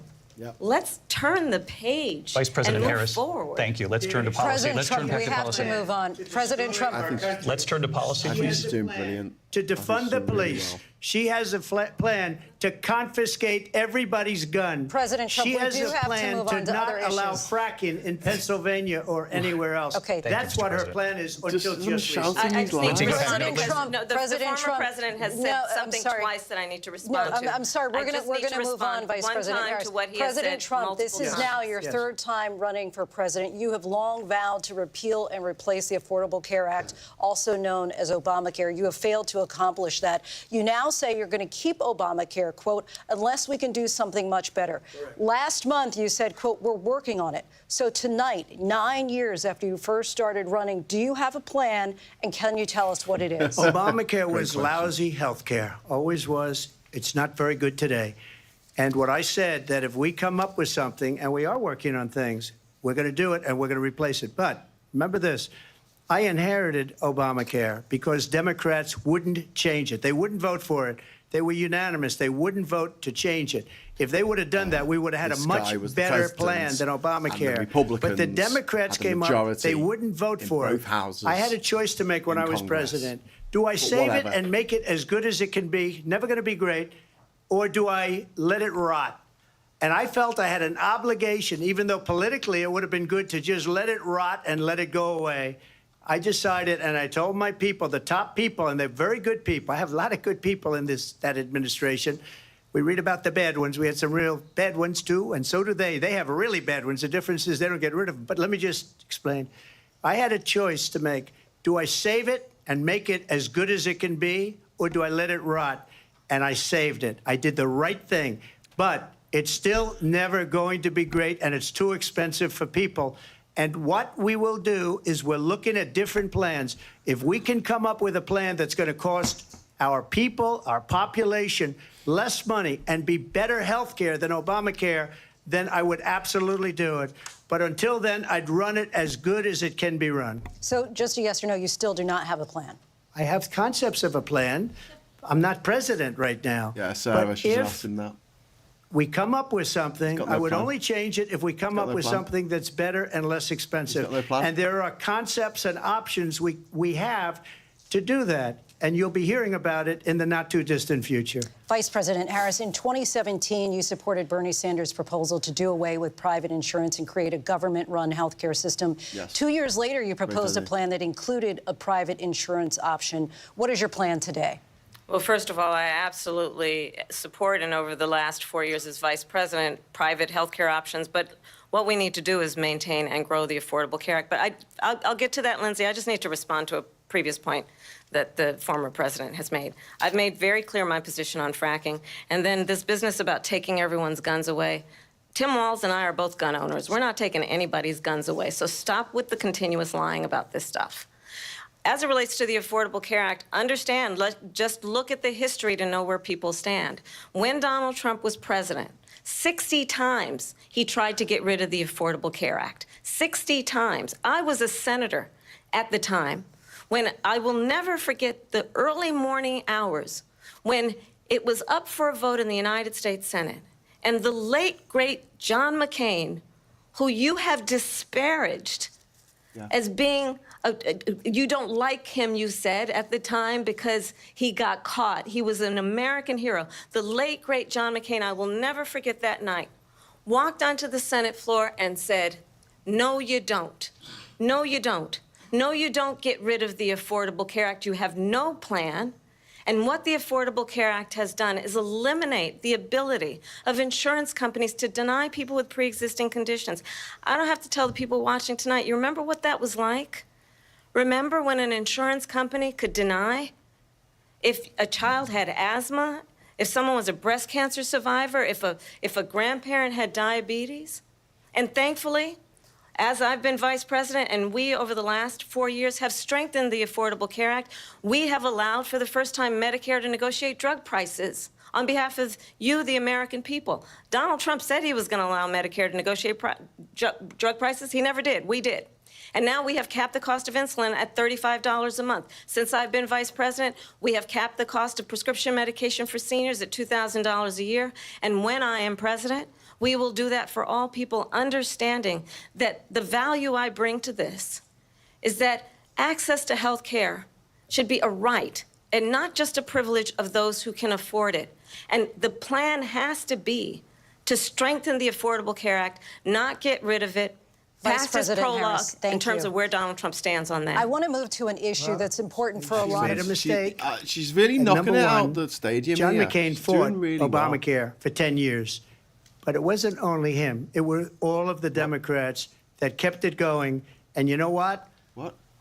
We can do much better than Obamacare, much less money. What? But she won't improve private insurance for people, private medical insurance.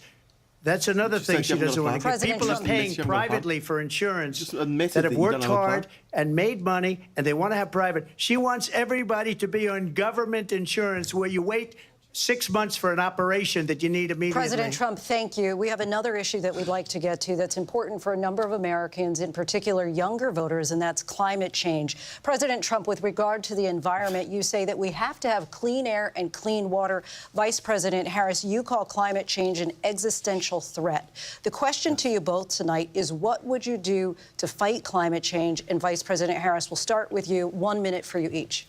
Well, the former president had said that climate change is a hoax. And what we know is that it is very real. You ask anyone who lives in a state who has experienced these extreme weather occurrences, who now is either being denied home insurance or it's being jacked up. You ask anybody who has been I know exactly how you feel, the victim of what that means in terms of losing their home, having nowhere to go. We know that we can actually deal with this issue. The young people of America care deeply about this issue. And I am proud that as vice president over the last 4 years, we have invested $1 trillion in a clean energy economy, while we have also increased domestic gas production to historic levels. We have created over 800,000 new manufacturing jobs while I have been vice president. We have invested in clean energy to the point that we are opening up factories around the world. Donald Trump said he was going to create manufacturing jobs. He lost manufacturing jobs. And I'm also proud to have the endorsement of the United Auto Workers and Sean Fain, who also know that part of building a clean energy economy includes investing in American-made products, American automobiles. It includes growing what we can do around American manufacturing and opening up auto plants, not closing them like happened under Donald Trump. Vice President Harris, thank you. That didn't happen under Donald Trump. Let me just tell you, they lost 10,000 manufacturing jobs this last month. It's going, they're all leaving. They're building big auto plants in Mexico, in many cases owned by China. They're building these massive plants, and they think they're going to sell their cars into the United States because of these people.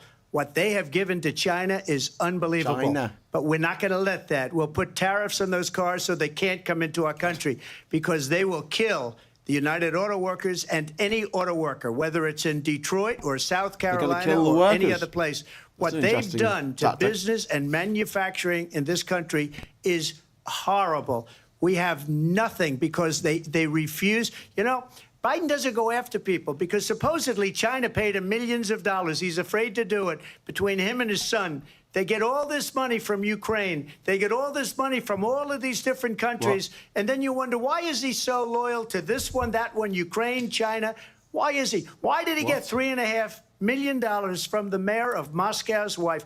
Why did he get, why did she pay him $3.5 million?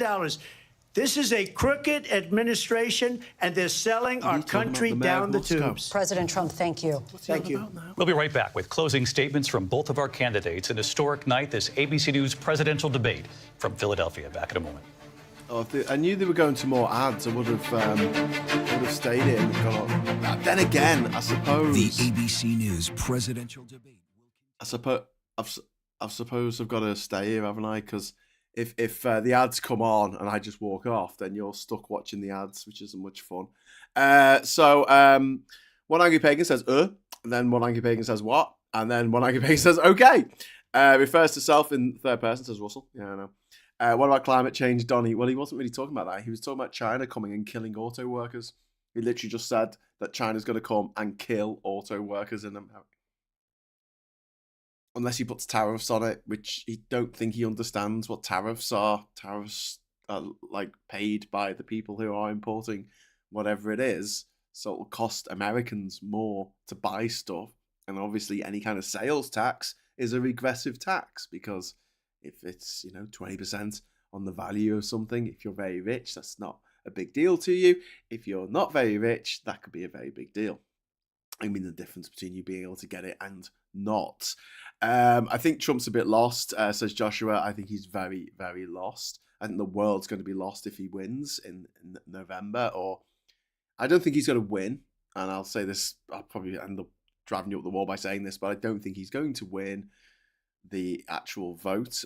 I think that he's still going to be president, though, because he has all of the judges lined up in his favor, and they get to decide what's real, what's reality in America. So the Supreme Court, you've got 9 people, 6 of which are absolute scumbags, and yeah, it's a majority vote in the Supreme Court, and they get to choose. I say what's legal, but actually they get to choose the reality that Americans, and thereby, by proxy, the rest of the world, have to live by. And their reality is so skewed and so far away from what we would regard as reality. It's kind of painful at the moment. Do you support the system capitalism, says Stan. Hi, Stan. How you doing? Hope you're having a lovely evening. I think that capitalism has... it's not great. But at the same time, we haven't yet come up with a system that allows people to get themselves out of poverty better than capitalism kept in place by a healthy dose of socialism, which isn't giving everyone a free car. It's actually looking after everyone in the country, like what you get in the Scandinavian countries like Denmark and Sweden and Finland and Norway, where they actually look after the citizens who live there. I would like that system more. And they also keep companies and individuals from doing mad shit. You see, unfettered capitalism is obviously incredibly a very, very evil system. So yeah, I don't believe in unfettered capitalism. And until a better system comes along, we're stuck with capitalism probably for the rest of my life. If anyone else has got any better ideas of how to do things, I'd like to hear them. But I would like capitalism to be fettered. Let's put it that way. Harris is winning this debate by a distance, simple as that, says Steve Blues. You're absolutely right. Scott says he won't lose his core votes, the nutters, the core voters. But it really is about the rest, and I believe they will come good. Scott, you've got more faith than I do, my friend. Joshua says, when he loses, I can't wait to run it back in 4 years. Oh God, I hope he's not still with us then. One Angry Pagan says, remember that Marx also talked to capitalism's virtues, not just its flaws. This is true, but communism and capitalism both have an inherent flaw to them, which is they don't take into account human greed. So with capitalism, you need to have things in place to ensure that the greed factor doesn't end up derailing the rest of society. In communism, it is a huge fault with capitalism, communism. And this is why people come up with that line like, oh, it's a good idea on paper. Well, I don't believe it's a good idea on paper. I think it's a terrible idea because it doesn't take into account human greed. It doesn't take into account humanity. It's like quite a mathematical idea of like just making people go, yeah, everyone will be happy with this, you know?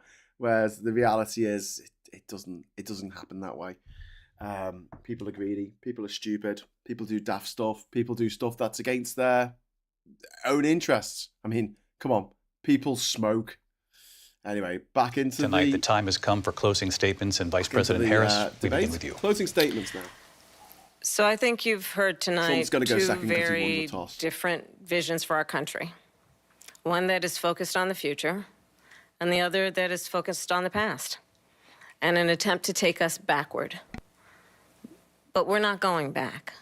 And I do believe that the American people know we all have so much more in common than what separates us.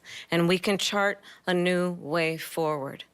And a vision of that includes having a plan, understanding the aspirations, the dreams, the hopes, the ambition of the American people, which is why I intend to create an opportunity economy, investing in small businesses, in new families, in what we can do around protecting seniors, what we can do that is about giving hardworking folks a break and bringing down the cost of living. I believe in what we can do together that is about sustaining America's standing in the world and ensuring that we have the respect that we so rightly deserve, including respecting our military and ensuring we have the most lethal fighting force in the world. I will be a president that will protect our fundamental rights and freedoms, including the right of a woman to make decisions about her own body and not have her government tell her what to do. I'll tell you, I started my career as a prosecutor. I was the DA, I was an attorney general, a United States senator, and now vice president. I've only had one client, the people. And I'll tell you, as a prosecutor, I never asked a victim or a witness, are you a Republican or a Democrat? The only thing I ever asked them, are you okay? And that's the kind of president we need right now. Someone who cares about you and is not putting themselves first. I intend to be a president for all Americans and focus on what we can do over the next 10 and 20 years to build back up our country by investing right now in you, the American people. Vice President Harris, thank you. President Trump. Good. What we can do together. Now so she just started by saying she's going to do this, she's going to do that, she's going to do all these wonderful things. Why hasn't she done it? She's been there for 3.5 years. They've had 3.5 years to fix the border. They've had 3.5 years to create jobs and all the things we talked about. Why hasn't she done it? Because she should leave right now, go down to that beautiful White House, go to the Capitol, get everyone together and do the things you want to do, but you haven't done it, and you won't do it because you believe in things that the American people don't believe in. You believe in things like, we're not going to frack. We're not going to take fossil fuel. We're not going to do things that are going to make this country strong, whether you like it or not. Germany tried that, and within 1 year, they were back to building normal energy plants. We're not ready for it. We can't sacrifice our country for the sake of bad vision. But I just ask one simple question. Why didn't she do it? We're a failing nation. We're a nation that's in serious decline. We're being laughed at all over the world. All over the world, they're laughing. I know the leaders very well. They're coming to see me. They call me. We're laughed at all over the world. They don't understand what happened to us as a nation. We're not a leader. We don't have any idea what's going on. We have wars going on in the Middle East. We have wars going on with Russia and Ukraine. We're going to end up in a third world war, and it'll be a war like no other because of nuclear weapons, the power of weaponry. I rebuilt our entire military. She gave a lot of it away to the Taliban. She gave it to Afghanistan. What these people have done to our country, and maybe toughest of all is allowing millions of people to come into our country. Many of them are criminals, and they're destroying our country. The worst president, the worst vice president in the history of our country. President Trump, thank you. And that is our ABC News presidential debate from here in Philadelphia at the National Constitution Center. I'm Lindsay Davis. And I'm David Muir. Thank you for watching here in the U.S. and all over the world, and from all of us here at ABC News. Good night. Good night. Thank you. And we are here live on ABC with our post-debate comments. I'm Martha Raddatz. It was a lively debate from the economy to abortion. Okay, I'm just going to turn down that. So, what do you think? What do you think? Let me know in the comments. We've got Hayden Puds saying, I think the most unhinged she's been tonight was that whole eating pets weirdness. Yeah, I was talking about Springfield, Illinois, was it? Where they're eating, apparently, according to Trump, that they're eating, you're not going to believe this because it's not true. They're actually eating animals, pets. They're having to eat dogs and cats. And he's shouting, he was shouting at the end there, saying that how terrible America is at the moment. Everyone's laughing at them, and how terrible it's going to be when he wins, how terrible it's going to be when he loses, just how terrible everything is. And it is very much two different ways of seeing the world. One, this kind of psychotic, megalomaniac idea of, only I can save the issue, that save this, everything's going to hell in a handcart and only I can save the day. Whereas Harris was talking a lot more about what we can do together. I thought that was a lot more powerful. But personal opinion, I don't think that's going to make any difference to the opinion of a Trump voter. I think they're still going to vote for him, no matter what he does, no matter what he says, no matter what he promises or doesn't promise, no matter how much he backpedals over Ukraine or claims that he didn't say things that he totally said, and then goes, oh yeah, I did say that, but it was being sarcastic. They don't care. But the important thing for me is that Harris didn't put a foot wrong in that. I don't think. You might be able to tell me in the chat where she went wrong, but I thought she did rather well. Doesn't mean she's going to win the election, but that's just the way things end up, I guess. Joshua says the fact that he is just raw dogging his closing statement is the most Trump thing ever. Indeed. Trump has no dreams for a better tomorrow. No, he just has nightmares for us all. Scott says she deserved the last word for FFS. Well, yeah, they tossed a coin and he won, so he got to say the last word. Hayden says she ended on a message of hope. He messages on trying to scare people with his hateful lies. Typical, indeed. R-Dub says, y'all like our F-35s. Okay, cool. The big Marvin in Skeet says, what a clown of a human being. I hope the US see the way normal people say it. There's about 80 million Americans who are going to vote for Trump in this election. I just, it horrifies me. As the father of two young stepdaughters, the idea that millions of Americans look at a convicted rapist and they're like, yeah, we want to make this guy, this convicted rapist, this adjudicated rapist, a convicted criminal, I should say, an adjudicated rapist in a civil case, so it wasn't a criminal trial. This man has been found to have sexually assaulted a woman and then lied about it, defamed her. And yeah, they want this rapist to be the most powerful man in the world.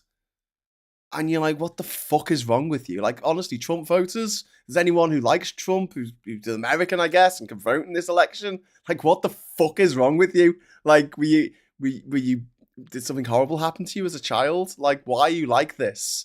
Why would you want a rapist to be the most powerful man in the world? Why would you give a rapist who you wouldn't allow to drive a school bus because he'll be on the sex offenders register, but you would give him the keys to the world's biggest nuclear arsenal? Why would you do that? But yeah. They are capitalism's oops, says Stan. Okay. Lee Cruz says Trump is across between Oliver Hardy and Kim Jong-un. And one angry being says, well, that was a mess, a fine mess, another fine mess, one might say. Orange Man Bad says Bad Fairy. I couldn't agree more. Trust made more sense than Trump. I don't know, move on. Maybe. Check out No Justice Who did a show involving you. No, Jeannie, I don't watch people who just have a go at me. I'm nobody. Like, seriously, why would anyone make a video having a go at, like, this channel that only has that many subscribers? Like, why don't you go after the fucking millionaires out there who are making people's lives an actual misery? It's pretty sad that, to be honest with you, when people go after, like, other sort of, especially left-wing commentators, I mean, you know, we're not being paid millions by the Russians to spread their disinformation, unfortunately. I wish I was, you know, that'd be great. If anyone from Russia's watching this and wants to give me loads of money to say what I'm already saying, might not be nice about Russia, I have to say, especially with Putin in charge for the last 24 years. But, you know, just saying, if you want to give me a few million, I'll probably take it. I think it's legal, isn't it? Power to the people. How long until Nigel Farage starts saying Muslims want to eat Larry the cat now? Don't forget World War III, indeed. Monica says, you're keeping long hours from America. Good night. Love Kamala. Yeah, she's pretty awesome. She introduced herself well to some other Americans, says Ronnie Stan. Yep, good one. Good point. Carl Rell says, live debate. I feel like I liked Harris's comment, Trump confused by fact. It's a comment for the night. That was a very good comment. I did like that. Larry the cat no longer with us, says Paul. What, the actual real Larry the cat, or Larry the cat who was always having a go at me? I don't know. One of the two. I hope it's the one that was always having a go at me, who's not in the chat anymore. Hating, but might be watching. Hi, Larry. Where we got Hating Bud. Thanks for staying up and doing the watch party game. Oh, thank you for staying up and watching. It wouldn't have been a watch party without you. So thank you very much for that. Angry little orange man rant. Sorry, angry little orange rant man, says one angry pagan. Yes, that's exactly that sums it up. Little-handed. He's got little tiny hands. It's like the opposite of Wallace from Wallace and Gromit.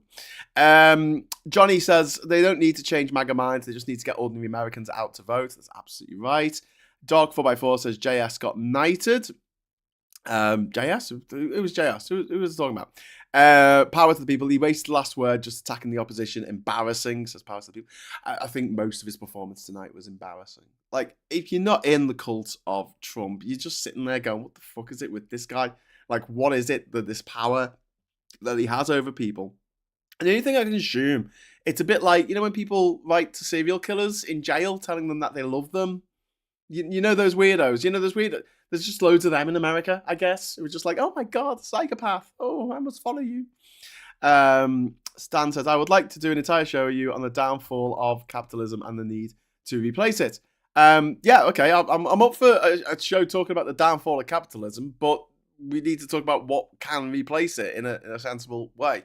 I think that universal basic income can work with capitalism. It doesn't need to be, you know, mutually exclusive.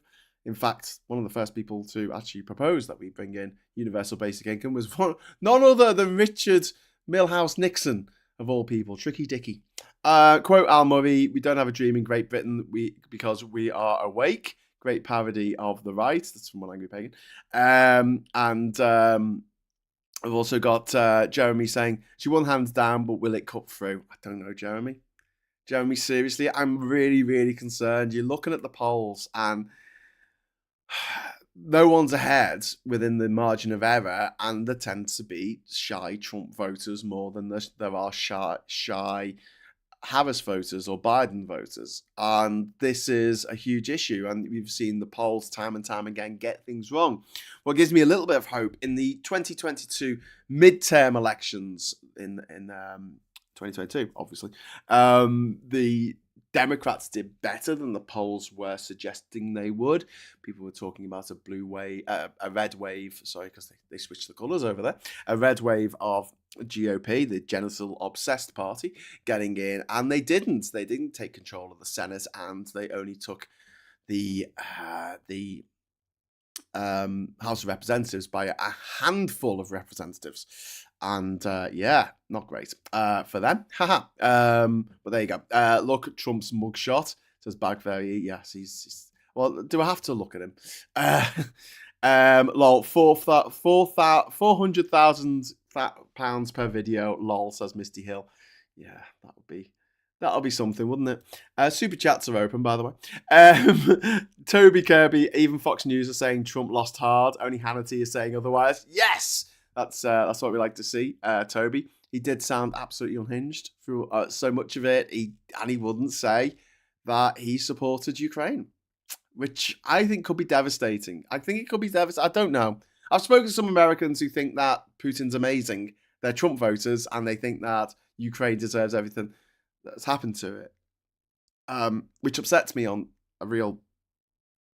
a huge level. Like, I can't deal with people like that. One of the things that I think is now forever ingrained in my mind is one of the young refugees that we brought back from the border with Poland, and we took her and her little brother to their mum in Germany, and she showed me, this is a kid showing me on her phone footage from the city she was from, which was invaded by the Russians, and it was dead people on the stairs of one of the civic buildings there. That was obviously recorded on someone's phone. And I struggle to get that image out of my head. I really do. And so anyone who ever says something like, oh, well, those Ukrainians had it coming, I mean, they basically forced Putin to invade and murder and rape and send mercenaries in from North Africa into this European country to murder and rape people. And you're sort of going, so we're not going to have refugees. We don't want them coming into Europe who are, women and children generally fleeing war. We don't want them. But what we do want is mercenaries being paid by the Russians, by Russian gangsters, to go into someone else's country and torture innocent civilians and kidnap children. It's a huge thing that's happened. So a fifth of Ukrainian territory has been taken by the Russians. And the children who didn't get out have been kidnapped and taken to Russia to be brought up as Russian children. And if you think those children aren't being abused, then I've got a bridge to sell you. Mike, thank you very much for the message. I have a business friend from Belgium, not Russia, who would like to give you £100,000 per show for supporting Trumpton, not Russian talking points. Oh, Mike, yeah, I'm up for that. Belgium, yeah. Belgium never did anything bad, did they? Apart from the Congo. One angry pagan. So long as it, as what we try and replace capitalism with doesn't try to describe, essentially boils down to stagnation in our evolution, we can talk. No, look, I'm always going to talk about better ways of doing things. I'm really interested in that. It's one of the reasons why I'm a Star Trek fan, is that they had a better way of doing things in the future than what we've got at the moment. But they had replicators, so they could just say, Earl Grey, hot, as if someone drinks cold Earl Grey out there. I mean, really? Does people drink cold Earl Grey? Weirdos don't drink cold Earl Grey. That's bizarre. Anyway, but yeah, we don't have them at the moment. So the resources we have on this planet at the moment are kind of finite. Or are they? Because the energy from the sun is as near to infinite as we're going to get, and that causes the wind. It causes the solar panels to, work. The moon causes the tides to go, so you get the power from the tides, and obviously the rain cycle causes hydroelectric power to work by rain running down into the sea eventually. So yeah, I mean, that's kind of unlimited, so that's good, and I think we can make diamonds like that look like diamonds without having to dig them out the ground. So, that's kind of almost unlimited. I'll tell you what is limited: oil. Don't think we should be burning it. Really don't think that we should be burning it, because I do think in 100 years' time, although plastic is the scourge of the modern age, we will still need plastic. We will still need plastic in the future. And if we burnt all our oil, we won't be able to make any plastic because it's made from oil. And we also need stuff for tarring the roads, I guess, which is also oil. power to the people. The eating your dogs and they're coming to take away your guns stuff was insane, amongst other things. The eating the dogs thing, I hope he gets hung over that. Like, seriously, people should just bring that up on every occasion. This is the guy who thinks that we're eating dogs in Springfield, Illinois. Scott says it's difficult, I guess, being in the UK to understand the US and how Trump is where he is. Is it? Is it, Scott? Is it? I mean, if you're British, we had a lot of people who voted for Boris Johnson, even though they knew he was a crook and a liar, and a scumbag, and a cheat, and a liar, and a cheat, and he's responsible for Brexit. More so than pretty much anyone else, with the possible exception of his fellow privately educated knobhead, Nigel Farage, and possibly Vladimir Putin. Obviously, we need to mention him whenever we mention Brexit. The great plan to separate the UK from the rest of our continent. So long, I would imagine no amount of money would stain Mr. G. Power to the people. That's from Paul. Power to the people says, I've read that one. Thanks for sharing that. I hate my mind ability to draw, says Stan. Yeah, it's not great, is it? Plastic is recyclable. That's true up to a point. There's certain plastics that are recyclable. There's certain plastics that are not recyclable because the bonds break down. And JD Vance got to get some voodoo spells put on him, says BLT. Yeah, I'll be up for putting some voodoo spells on that motherfucker because he is a piece of shit. Anyway, listen, I've got to be up in a few hours to present Morning Brew at 9:30. So it's 4 o'clock in the morning. I think it's here in the UK. So I think it's high time for us to go to bed or go back to bed. And so thank you so much for watching. Thanks for all the wonderful chat that's kept us going for the night. Oh, my hand disappeared. Look at that. That's not right. Why is my hand disappearing? Who's in charge here? Let's move over a little bit. Nope, still disappearing. This is going to annoy me. There you go. See, it goes behind there now. And oh no, there's a little gap. Oh, mate. Got to sort that out before Morning Brew. I don't know. Are you doing Morning Brew in 5 hours plus PMQs plus interchange? The intersection, you mean? Yes. It's going to be a long day tomorrow. I might get cranky. Who knows? I don't know. Maybe I will. Maybe I won't. We'll have to see how we go on with that. But in the meantime, thank you so much for watching. See you in a few hours. Give us a like on the way out if you enjoyed the show. And until next time, I'll say hello, good evening, welcome, and goodbye. And hopefully the actual credits will come up next time I do that. So let's do it again. Take 2. Hello, good evening, welcome, and goodbye. Yay, it worked.